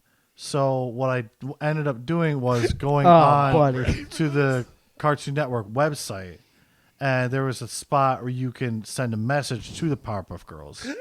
So I sent a message saying I like them, and they sent like a generic message back saying like, "Oh, Blossom is doing this, and Bubbles is playing with toys, Buttercup's doing this." I'm like, that's not the answer I wanted. Yeah. Oh, buddy. Really funny. But you know, it's stupid embarrassing. But like you said, I was a kid. you were a kid. But there was one part. This is a little TMI, but Oh, here we go. there was one episode where there was like I forgot what happened in the episode. There was like this dorky kid that turned into a monster, and Was the one who ate paste I think so. possibly, Elmer? but then the girls were all kissing on him. No, it wasn't him. I don't remember that. Well, there was one episode where they were like all kissing on this one kid. And I guess from like an early age, I was like, I mean, I don't want that from them, but I want that. You know what I mean? Yeah. Like you realize like you want that from a girl at a young age. Yeah. So it's TMI obviously, but it's Dude, just everybody wants basic human emotion and like There's comfort. no fault in that. There's Yeah. no fault in that. Even if you're young, like you can discover yourself when you're younger. It doesn't, discovering yourself it doesn't have an age range. I mean, like, there's people our age that are still discovering themselves and understanding what they are. It's not, you shouldn't be ashamed to be like, hey, I discovered that I want affection and stuff like this when I was younger. Some people don't. Yeah. It takes a lot of guts to like admit something like that too. So like, I appreciate that.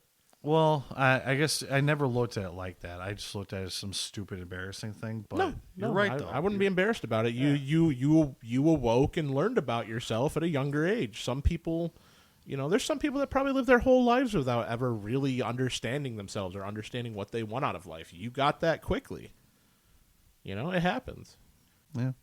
Well, shit. Now we're getting really fucking deep, and let's get out of here before we start talking about really depressing shit.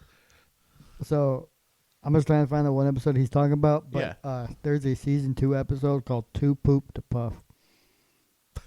Sounds like me trying to have a bong rip after I've, or a joint or whatever, or an edible. Just I'm too poop to puff. I've been Today's letter of the day is poop. people order our patties. Oh, poop. People order our puff. Malachi, did you have another cartoon you'd like to talk about? I would fail as a cartoon watcher if I didn't bring up Batman the Animated Series. I was waiting for that one. I was never too into superhero stuff. It was just never my thing. But like, I've seen Batman's animated series, and it's like, this is just a good cartoon. It's great. I was more a Superman kid than I was a Batman kid. I was too. Because just wanting to fly, having the super stick, that's the coolest thing. Batman's just a rich dude with toys in my head as a kid. Yeah, which arguably he still is a rich dude with toys. Yeah, but then you sit and watch the show, it's like, this show. Yeah. They went there. You didn't see them throw a punch. Yeah, but you see him throw back you on did, things, but, yeah. Boom. First episode, Man Bat, you got blood, you got scar, and you got scratches. Yeah. Kevin Conroy, God rest his soul, made Batman. Yeah. Yeah. From the 90s up, I will not say that Adam West was a bad Batman. He was not. I will not say that George Clooney, Christian Bale, none of them were bad Batman. Kevin Conroy made Batman. No, I agree. No, to the point where he is Batman from Arkham Asylum up to Arkham Knight, and in a couple of the newer cartoons. Not Brave and the Bold, but that went back to Adam West, I believe. Brave and the Bold was interesting. I've heard good things from a fourth chairperson we'll have eventually when he gets back from vacation. I just feel bad with what they did to Batman after the whole Arkham series when they did the Suicide Squad game. No, they did Gotham Knights first. Did they do Gotham Knights first? Gotham Knights was directly first, and the premise of that starts with Ra's al Ghul attacks Batman in the Batcave, and Batman blows it up with both of them in it. So it's presumed Batman is dead. Now the Court of Owls is trying to take over again because now Batman's not in their way. And neither is Ra's, who are arguably the two biggest threats to the Court of Owls. So now you've got Nightwing, Red Hood, Red Robin, and Batgirl with Alfred trying to control the city. It was bad. Yeah. Like, it just wasn't... It's in the Arkhamverse, yes. It wasn't the same without you playing as Batman. Yeah, exactly. I will not get into details of Arkham Knight because that game, it's fine, but it's not at the same time. Yeah. But it's also not the same because you don't have Batman. Right. And then you spoil the ending with the Suicide Squad, look up clips for that, and you find out Batman's alive anyway. Yeah. Because Harley pulls the trigger and kills Batman. Yep.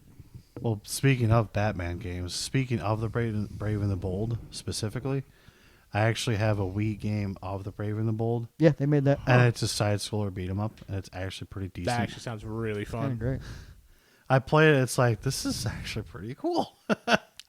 And it's and it has like kind of like the comic book style. It has like outlines to it and everything. Yeah. Yep, it's all like it's blue suit Batman.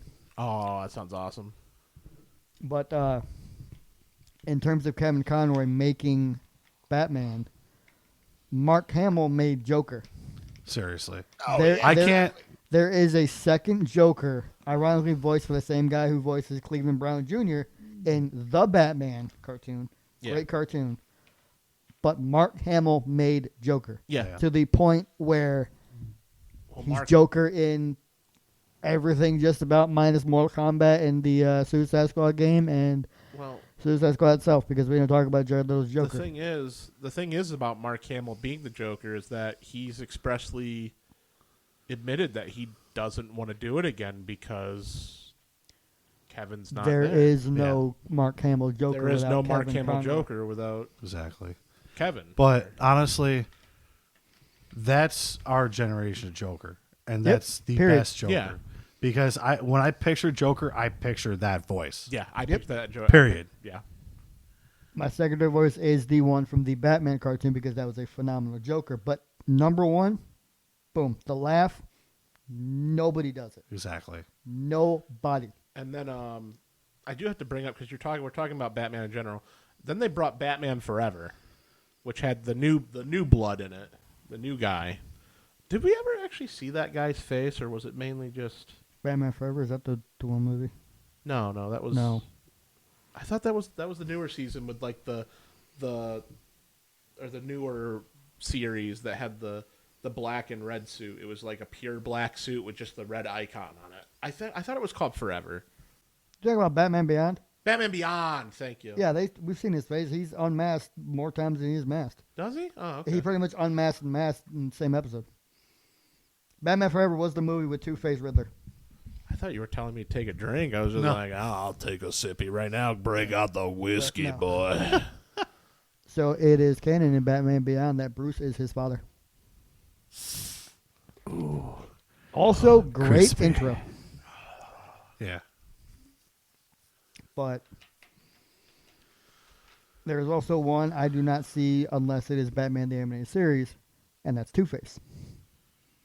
Yeah, Two-Face. I do not see another Two-Face unless you talk about animated series. Right. Yeah, true. They introduced a character into the animated series that ended up making their way to comics because they were so popular.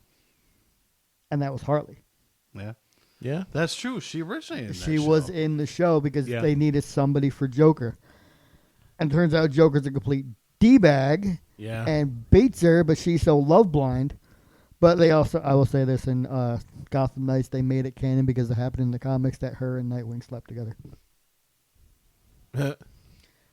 Because she calls him Night Butt, and it's like a kind of lower shot of like her, but then at the other angle, you got Nightwing from the waist down. I'm like, bro, can we not? And then they're both kind of awkward with each other. It's like, yeah, they made that canon. They alluded to it in the game, but in the comics, it also, they both woke up in the same bed. It was weird. To the Batcave. Shit. Also, there was a thing called, shout out to Rob Paulson, Talking Tunes. They did one with Kevin Conroy reading lines from The Dark Knight, the movie from the script, as Batman. Made it so much better. Incredible. They also did, because I brought it up, they did Chris Griffin as Anakin Skywalker talking to that shit was funny. That. You turned her against me. And he just lost it. Yeah. That shit was Well, no, it was the guy who does Carl Weezer with him. Yeah, it's Rob Paulson. He's also the guy who does Pinky from Pinky and the Brain. And I went to, they were doing a show at the Reg Lene. I wanted to go so bad. I actually got a picture with him. I wanted to go him and the guy who so does bad. the brain. Yeah. Maurice LaMarche. I love him too. Maurice LaMarche. Yeah, it was such a cool thing to see. I also one Bender as from Space Odyssey. Yeah. And he's telling him to like open the pod bay door. And he goes in as Bender. It's amazingly funny. I could see that. I think I've seen that one too. Bite my shiny metal ass. Let's go already. Hell, speaking of those cartoons. Now, I understand there's obviously other shows that are very similar, but I'd say Family Guy. Family Guy That was on my is... list. I still enjoy it. It's hard to think. To me, it goes along the same lines as SpongeBob, where a lot of the older content is still really funny to me, but like the new stuff, it's getting to the point where they gotta really, I don't know, they're just dredging. It's kind of like South Park. Yep. A lot of old South Park is really Old funny. South Park is some of the best I mean, don't get me tongue-in-cheek comedy I've ever seen. Don't in get my me life. wrong. There's a bunch of new South Park episodes that are great, and it's really cool how they ended up in South Park going from like a slapstick, like a really weird slapstick, dirty comedy to actually having like character growths and stuff. Because I mean, like, look at Kenny. Kenny was literally made off as a gag. Like, Kenny was literally made as just, he dies every episode for like 4 seasons, 5 seasons straight. And then eventually, like, he gets characterization. He becomes something rather than just a punching bag for a joke. Right. And it's really cool to see, like, characters grow like that. Like, even a character that's just supposed to be, oh, yeah, you're here for a one-off gag. And then it's just, you know, they grow and become something. Look at Butters. Supposed to be Butters. Butters supposed to be one-off. Butters was supposed to just be a background character, and then he said, "It's me, Butters," and you know. Yeah. That being said, the anime fighting episode's probably like the best episode of South Park.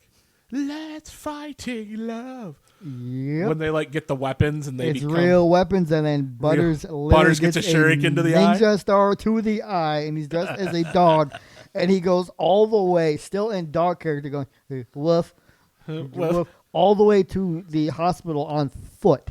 Awesome. And they're trying to find the kids, still can't find them, and the kids are trying to find Butters, still can't find him. I like the one where Cartman convinces Butters that he died and that he's haunting him to like get him to do stuff, and it's really funny. Going back to Family Guy, though. Yeah, we got on a South Park tangent. Well, there was one. Yeah, I don't know why. There was one later episode that I watched. Mm-hmm. I would say it's probably one of the darker episodes where Brian and Stewie were locked in that safe That's at the bank. It's a very dark episode, but at the same time, it really like. It's one of those things like we were talking about character growth, where it's like you've always looked at the two. It's like super buddy duo, and then it's just like you realize that the two of them have problems, and it's like they actually sit there and they talk about their problems. The fact Yeah. that Well, they you know. humanized Brian to where this dog has suicidal thoughts. Yeah, well, because it's like if you watch Family Guy enough, you know Brian's political views. Brian doesn't like guns. He doesn't like this. Yeah. And then when Stewie like really thinks about it for a minute, he's like, Brian, why did you have a gun in your safe box? And he's just like, in case I ever want to kill myself. And it's just like, Just point blank blunt. He will the not talk about fuck, the computer. Brian? Just Yeah. like, Yep. It's like, holy shit. Do we need Family to bring Guy. up Family Guy could do some the Family Guy Star Wars episodes. Those are Phenomenal probably some of the Those are best good. episodes I of do- the series. I do in enjoy the those. garbage chute with the couches? The You know- couch you know couch what? bit is the best. You know what? I'm taking this. I'm taking this couch. That's become part of my vocabulary. I'm taking this. Go, go, go, go, go, go, go, go. You got to tilt it up. Oh, no, Tilt- it's tilt- stuck. tilt It's it stuck. side- oh, no, Just it's stuck. go. I'll hold go. it. Just go. It's stuck now. Tilt it sideways. Yeah. We're going to go dark a bit with this one, but the episode where Brian dies. I wouldn't say that's necessarily a dark episode. You It's a know little why he fucked did up. it? Why? To show people he can. True. And then you got Vinny for a little while, and he's like, hey, Stewie's going to fix this. Brian's back again. He's Yeah. like, don't just keep going happy family because I will take them away. The cool part about that, though, was like, I know Vinny was made as a guest for a while. And the cool thing about Vinny was, it was obviously Stewie's like, I fucking hate you because you're replacing Brian. Like, that's literally. Brian was his best friend. Yeah. But the thing is like, him and Vinny grew to that point where they weren't exactly like, oh, we're super best buddies, but they grew to the point know where what? they were Yeah, right. respecting each other. And when it came to the end where Stewie was like, I can get Brian back, even though Vinny was like, hey, that means we're never going to meet each other. And he's like, you know, Stewie actually feels like kind of sad that like, you know, I won't get to meet you. And Vinny goes, go on, go on. I'm All here. right. I'm here for you regardless. Like, go get Brian back. Yep. Yeah. You know, I want you to be happy, even if it means I'm never gonna meet you guys. What? You're thinking? Tell. I saw a do tell. meme where somebody got a tattoo of Brian that says "Rest in Peace." Oh yeah. Yep. And then it's like, hey, what? 2 months later, hey, guess what?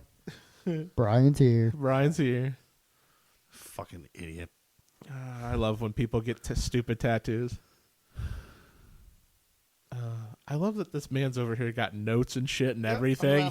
Structure. This is the podcast structure. You and I are the entertainment. Yup. Well, actually, you're the podcast owner. He's the structure. He's chair 1. Arguably, you're chair 2. I'm chair 3, but I'm the chair that holds y'all together.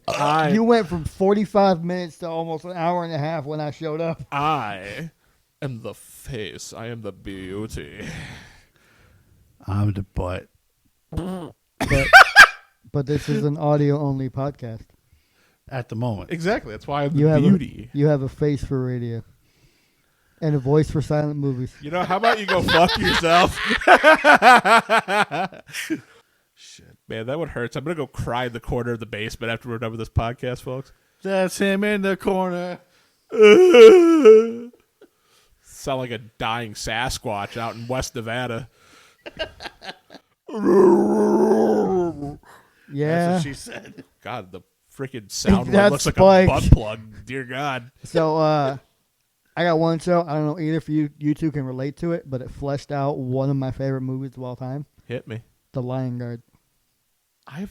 It fleshed out the time between Lion King and Lion King 2. Because Simba and Nala had another cub. Yeah, I know what you're named talking Kion. about. And Scar was the leader of one of the very first Lion Guards. And it gave you the story of how he got his scar to begin with. Huh. It was a snake. Because he was taking patrols on his own. Another lion showed up and showed him how he could be king. Promised like, oh, I can make you be king. Huh. He had a little trap in store. Snake came up, bit him, and Scar used what's called the Roar of the Elders, which is pretty much airbending with a lion roar. And sent them away. And he was expecting to get praised because, hey, I stopped this from happening so you didn't get overthrow Mufasa. And Mufasa's like, yeah, whatever, good job, big little brother, and walked off like, I don't care.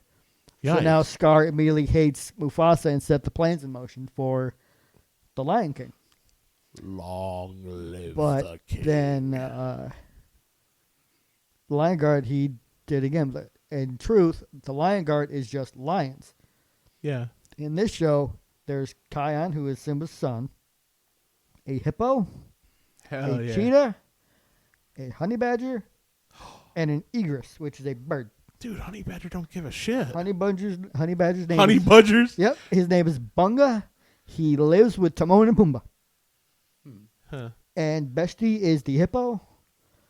Fuli is the cheetah, and Ono is the egress, is the bird. He's the keenest of sight, and so they use all that together to pretty much help patrol the Pride Lands with Simba. Interesting. It was kind of a great show. Huh. I've seen a few episodes. It's okay. Okay. It started with a movie, The Lion Guard, The Power of the Roar. And in that movie, and in the first couple episodes, James Earl Jones returns as the voice of Mufasa. Okay, that's pretty crazy. Though, And then, if you remember, Gary Anthony Williams, who was the darker of the two bailiffs from The Amanda Show, the one who had the megaphone, he ended up voicing Mufasa. That's incredible. And he did a phenomenal job. Now I just want to talk about The Amanda Show. That was a good show. It's not a cartoon, but bring in the dancing lobsters. I would love to talk about those shows, but knowing all the stuff that's come out about the behind the scenes stuff of those shows. Yeah. With that documentary, it feels really hard to think about those shows in a better light now that you know the seriously. Yeah, especially like the iCarly situation. I love how we went from cartoons to this. But seriously though, a lot of stuff that happened at Nick was kind of Dan Schneider is the one in control of Nick, and Dan Schneider is a scumbag. Yeah, it's just sad to know that, like, although we did have some good eggs in there, we got, Jerry Trainer, Spencer, Crazy Steve. You ate my enchilada. Cock-a-doodle-doo, the cow goes moo.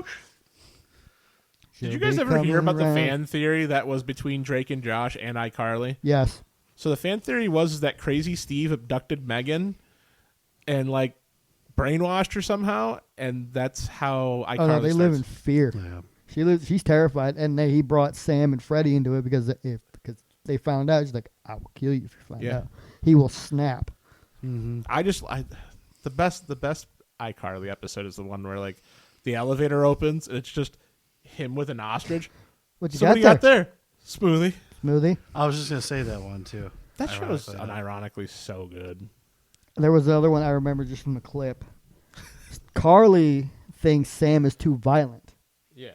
So I don't remember what the ultimatum was, but Carly had Sam just chill. She's still Sam, but she's not.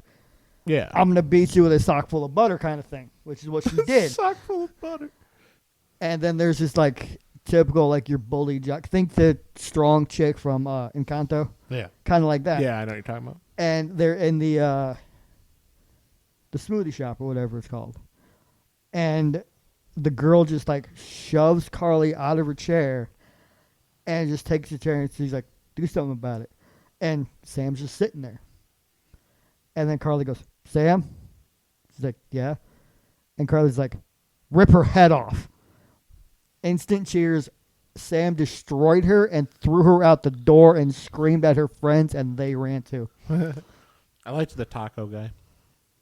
Here in the smoothie shop, he's just like, "You want some tacos?" And he just like have a kebab with like 8 tacos on it. Like, how did you even get those on the stick? I don't know. I got tacos. Speaking of tacos, there was one of the episodes where they mentioned spaghetti tacos. Oh my god! Why not? Yeah, put some spaghetti in it The and main roll it question up and is eat it like that. the main question is why, but also why not? You know what? We should do spaghetti tacos. Fuck yeah, dude! You know what would be another good podcast topic? Food and television, like these wacky recipes and these silly things. The Krusty Krab pizza is the pizza for you and me. Like, look at or King you of the go Hill. Mucha Lucha with the spaghetti on a stick. Yeah, there was a King of the Hill one. Pasta. King of the Hill. King of the Hill. We didn't talk anything about King of the Hill. I tell That's you what. true. I watched that later on. Dang though. it, Bobby! I watched that later what. on in life. I didn't watch that when I was a kid. Dude. That's my purse. I don't know you. That's my purse. I don't know you. Going back to the foods, though, yummy, yummy, yummy. Stick a straw in my tummy. Oh my That was- god! Or what's the cereal? From It's the Amanda Show. It's like their infomercial, like a goof, it's like a crunchy, like sticky, goofy cereal. let me look it up. I know what you mean. I can't think of what talking. it was Can't think of it. called, though. I almost want to say Raisin, but then there's Raisin Bran. It wasn't that. It was something funny, but it was. Some of those are wild. Like I missed that era, but also I feel so bad for them all. Exactly. You feel bad for all the people that were involved, especially the kids. Yeah. But I don't know if you saw the movie, but Mrs. Doubtfire, Yeah, I've the seen that. son, apparently Meatloaf also- Crunch. that's it. I love that he started a tangent. Meatloaf Crunch. That is, and apparently he got assaulted, and got fired by his agent because he walked out of a room with a bunch of the agents who knew about it, Wow. and they wanted to keep him on. wow. After all that. So it's like, no. Mind you, it wasn't on the cast of the crew of Mrs. Doubtfire. It was like, because he did other things between then and that, but that's who arguably you would know him from. Yeah. That's sad. Going back to King of the Hill, though, I sat there and as I watched King of the Hill, makes me realize Hank Hill is very similar to my dad. Yeah, I think a lot of that you were show not just wrong. goes to show it's really it's very slice of lifey. There's It's no got that real, humor, but it's not like, here, I'm going to randomly throw a giant alligator into the middle of town. It's Deal not, with it. It's not Family Guy humor. It's relatable humor. Yeah. Where it's like, it's 5 o'clock in the morning already. That boy ain't right. Yeah. Then you get Hank Hill's hardworking man to support his family. Like I my sell dad. propane and Propane. propane Yeah, accessories. he's been working at his job for years. Still he has doesn't the get sa- paid enough. Yeah. Well, and like my dad dresses up very similar to him. T-shirt, tucked in shirt, jeans. That's like the thing he always wears. And he's the kind of guy who's very soft-spoken and doesn't speak up very loud. But if he Well, when he does, does, don't get in his way because he's going to kill you. I'm gonna You kick just- your ass. It's like he's now pissed off and he's going to kill you. Get back here. I loved Boomhauer. The dang old man. The dang old man. Right, that man. Dang old spaghetti and tacos, man. Dang old sauce, man. Tacos. Dale Gribble. Dale was like the best character. Just literally. I don't know. You can make an argument for Bill and Cotton too. Bill Cotton is understandable. That's a good example. Cotton was hilarious. That's a good representation of an abusive parent. Like obviously Cotton was an asshole to Hank, just an absolute abusive father. It's a really good example to show like this is what a toxic parental. I can't think. I'm half asleep. And then it also turns into the fact he is arguably in his terms an angel when it comes to Bobby. So he's making up for all his mistakes he did with Hank with Bobby. True. Yeah. Very true. Yeah, and then he has a second kid by some miracle and got Hank Jr. Yeah. With a supermodel wife. Yeah. There's a lot of stuff in that show too. Besides that abusive stuff, there was like young teenager stuff with Bobby and that one girl. And it was just like you said, it was a slice of life show. Yeah. There's a lot of things that people can relate to in that show. Yeah, honestly. exactly. You got your humor, but then it's like, hey, a lot of real shit kind of this things. happened. Well, now that we're mentioning King of the Hill, and I've brought it up a few times, let's talk about Futurama. Because it goes along the lines with King of the Hill, Family Guy, everything like that. Yeah. I think when it comes to adult humor, you got South Park, you got Family Guy, you got King of the Hill. I think Futurama is the best adult humor out there. I've seen a bunch of episodes, but I haven't seen like consistent like full seasons. Yeah. It was on before I went to bed and I watched it. Futurama's done that like masterpiece of like very good comedy, very funny bits, and then like we've talked about it multiple times tonight. Those gut-wrenching, heart-punching moments of like sadness, like the dog. Right. If you've never seen that episode of Futurama, man, you're gonna cry. I must not have then because I know exactly. He basically befriends this stray dog out front of the pizza place that he works at before he gets sent forward into time, and he disappears obviously to go to the future. Well, the dog literally waits outside of this pizza place every single day until it dies. And it literally in front of the pizza of the pizza place, and it's playing like this really, really emotional song where it's like, I will wait for 1,000 summers. I will sit here and wait for you. And it ends as the dog lays down in front of the pizza place and closes its eyes, and that's it. And that's how the episode ends. It is one of the most heart-wrenching moments in a TV show. I'm pretty sure Fry has no idea. Fry, they find the dog preserved. It's preserved in like stone. And the professor's like, we can bring the dog back to life. And he's like, I wonder how he lived. And the professor's like, oh, he died at the ripe old, like died at a ripe old age of like 17 or something like that. He lived a full life. And Fry's like, I can't rightfully bring him back to life when he lived a full life without me. It must have been a great life. And then it cuts to what actually happened. Yep. The dog waited there for him the entire time, waiting for him to come back. That's all the dog wanted. Man, I'm gonna cry. But another good gun puncher is You're going deep, boys. This is another one. I'm sure you've probably seen this one. This is a real gut hitter. Is the multi-leaf clover episode? I think it was like an 8-leaf clover or something like that. That sounds familiar. So what happens is Fry finds this multi-leaf clover. This is back before time skip and everything. And him and his brother fight over this like multi-leaf clover as it's like a really lucky clover. So Fry hides it in like a record sleeve, I think.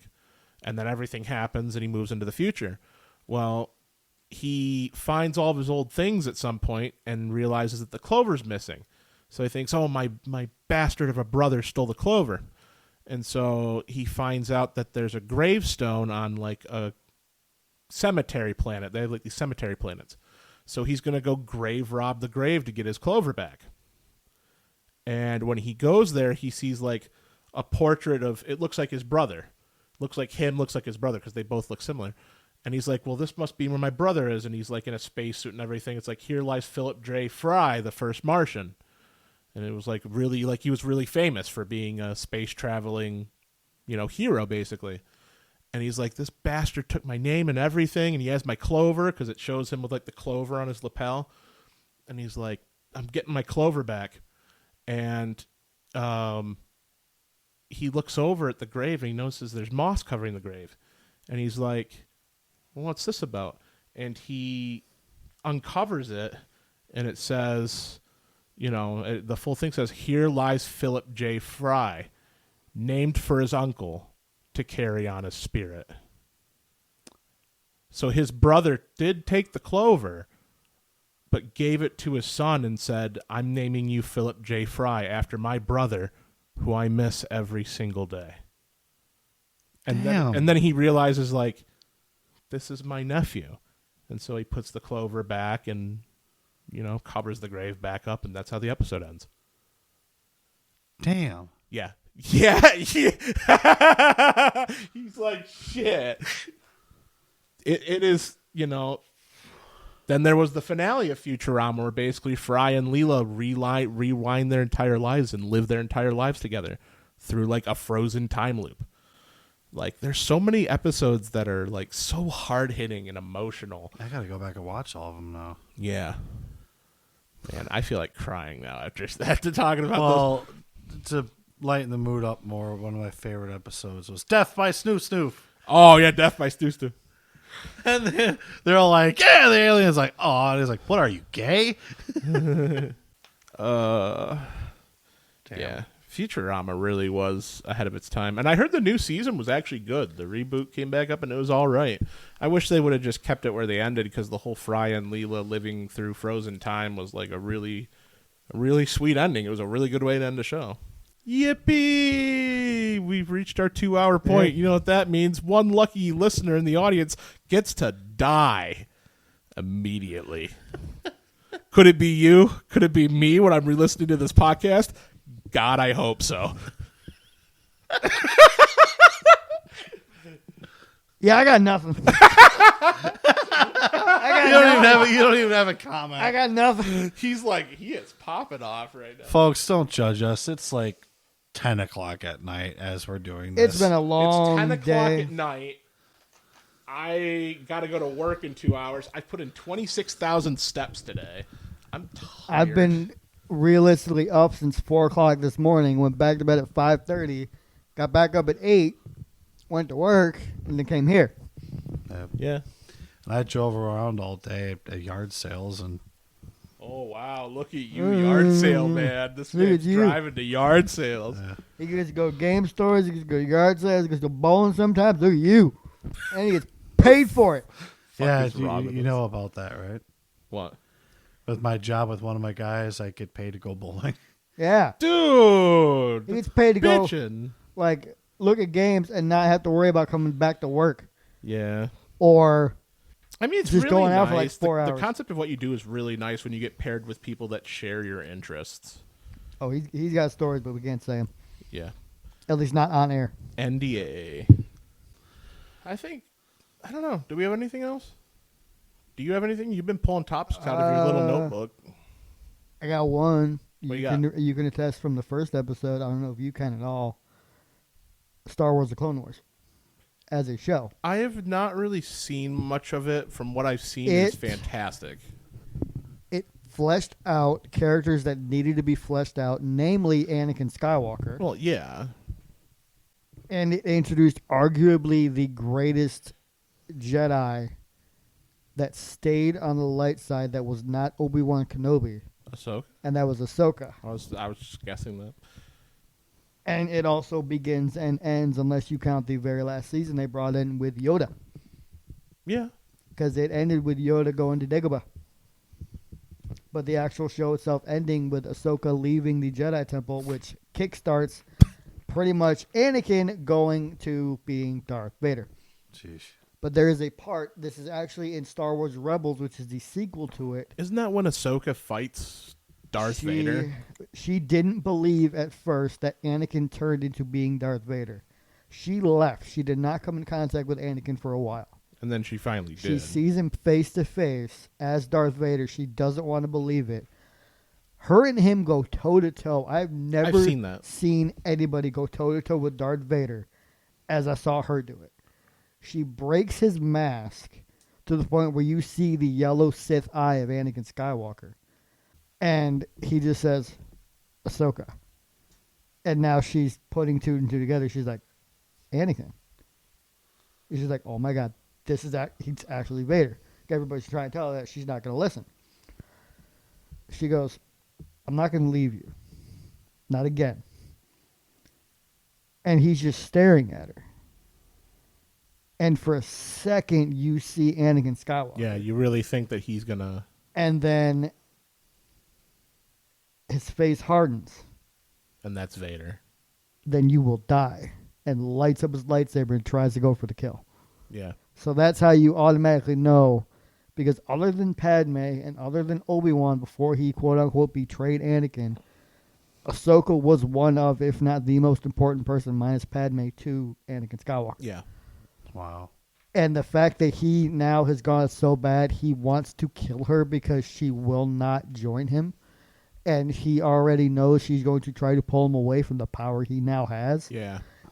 Anakin's gone. I will say, we can take the argument with the Kenobi show, with the clip that you know of. You did not kill Anakin Skywalker. Yeah. I did. Yeah. Yeah, but then you kind of see what's left of Anakin come back in the actual movies because, But they fleshed it all out to where... They fleshed it all out, so now you understand. Now you see how deep he's gone. Yeah, exactly. But it is also crazy to think about when you know about, power levels of Sith and Jedi. It's crazy to think that Ahsoka can 1v1 Vader and without a scratch. Yeah, without a scratch and come when the out one just who gets scratched arguably is Vader because his mask broke. Yeah. I mean, neither of them win or lose, but it's really crazy to see somebody who can stand up to Vader without an issue. Yep. If Ahsoka really wanted, I bet you she probably could have defeated him. Yeah. But she didn't want to do it. Nobody, you can tell that Obi-Wan versus Darth Vader when Obi-Wan dies. I don't care if it's spoiler or not. These movies are 20-something years old. If you ain't seen Star Wars and you're a Star Wars fan, you're wrong. Yeah. And that you can tell that fight is choreographed. 100%. Yeah. It's Vader's stiff when he's not really supposed to be that stiff because you play Battlefront. Vader's moving. Yeah, well, the big thing is I think at that point Vader was just fucking with him. Yep. And he was just holding it. He was holding it and he until was just waiting for the time, and then Luke. Boom, gone. But no, I've never seen anybody, not even Cal Kestis in Jedi Survivor. Yeah. I've never seen anybody go toe to toe with Vader like I saw Ahsoka do. Yeah, well, that's because Ahsoka knew him and was just that girl went. Yeah. Not even Obi-Wan Kenobi in his prime went up against Anakin that bad. Yeah, all it took was some lava for Anakin to lose that fight. Oh, no, they fought again beforehand. Oh, did they? Yep. It's early stages of Anakin becoming Vader. And it's a clip from the Kenobi show. And Obi-Wan doesn't want to believe that Anakin's truly gone. And Anakin, most of his face on this side is uncovered from the mask. So you can still see Anakin Skywalker's face. But he's badly scarred because it's after Mustafar. Anakin goes, I am not your greatest failure. And Obi-Wan goes, I'm sorry. And Anakin goes, you did not kill Anakin Skywalker, to Obi-Wan. I did. So now Vader's talking. Yeah. And he goes, then my friend is truly gone. These two tore a ship apart together. Incredible. But it's also, it wasn't one-on-one straight up lightsaber fighting like Ahsoka was. They tore a ship apart with the Force trying to destroy each other. Yeah. And Obi-Wan left him there. He wasn't down and out. Obi-Wan left him there, and Vader let him go. That was it. He's gone. And now we need a Star Wars episode eventually, which will probably make plenty of people pissed off at us when Yeah, The two of us barely talk, and he's just. I'm a couple episodes behind in It's gonna be a movies. It's gonna be a Menaki episode. Well, I would have to go through and watch all of them again. I've seen all the Star Wars movies. The last time we saw them all, minus Disney's going through it, Ugh. in 2 sittings, we watched all 6. Oh wow. We watched prequels first with He Who Must Not Be Named, and then we watched the other ones. I remember little key points because you know what happens. It's through pop culture. Yeah. Yes, Vader kills Obi-Wan. Yes, Luke unmasks him. Yes, I am your father. Yes, Ellenberger gets thrown through the tube. Sure, you remember that part. I don't remember crap after that. You look ready to go to bed. Yeah, we're all beat. Yeah. Kind of Star Wars rant kind of ended that. You guys are beat me surviving off of pure hatred. I will say this, that Disney ruined Star Wars. Yeah, I agree. Although Bad Batch apparently was supposed to be really good. Bad Batch is great. Ahsoka was great. The Kenobi show was great. The games are what's keeping it together. And 7, 8, 9 are just... You originally... cannot kill everybody but Chewbacca and expect me to care. Originally, when I first saw it, I was like, oh, cool. Finn's going to be the Jedi. That's going to be really cool. No, I will give this. The first movie Disney did was kind of great. Yeah, the first 7 was great. And then they start trying to derail it. Yeah. I think we should say that for a whole separate episode. Yeah, that's for... We're going to be here another like, couple of hours. He's like, we need to shut the hell up and stop. Screeching halt. Well, hell, we made it 2 Discussion's hours. over. Pretty much. But, folks, like I said in the last episode, if you made it this long of the episode, you are true fans. You're the MVPs. You're a true mouther. Yes. We're still going to work on that, I promise. Yes, you're a true mouther. Oh, God, I can't believe you said that. I was joking. It was ironic. We definitely do appreciate it. Anything you guys want to say before we... Buttered toast. Buttered toast with pickles. We got some big stuff coming. Yeah, we do. We got a lot of stuff coming down the pipeline. I'll tell you later. Go ahead, I've got something big coming out of my pipeline later, that's for sure. Oh, gosh. You've been doing it all night, you nasty. And you're probably going to get paid for it. You're going to be on the clock. Dude, like, if we're going to make any final point tonight, let it be this. Dude, taking a fat shit at work and getting paid to do it is, like, the best feeling thing in the world. Tell me otherwise. No, you're right. Listen, I used to not relate to that in terms of like that, but then I got my gallbladder removed. It's one of the best feelings in the world. Well, you've heard it here first from Maximum Mouthage. Shitting on the job is fantastic. Yeah. 25 minutes of sitting there without having to deal with people. 25 minutes, dude. You need some fucking fiber in your diet. No, it's gallbladder, man. Gallbladder filters everything. You lose that, everything goes through you. Damn. Doesn't matter what it is. It's like a Play-Doh Fun Factory at that point. He's trying to end the show, and we're just... All right. You're not wrong. Dear God. I should probably end this before we go into more tangents, but folks... What a way to end it. Menaki, call sign suitcase, MayesBoy 91. Going to be signing out, folks, and y'all have a good day / night or... Month of your life. Good night.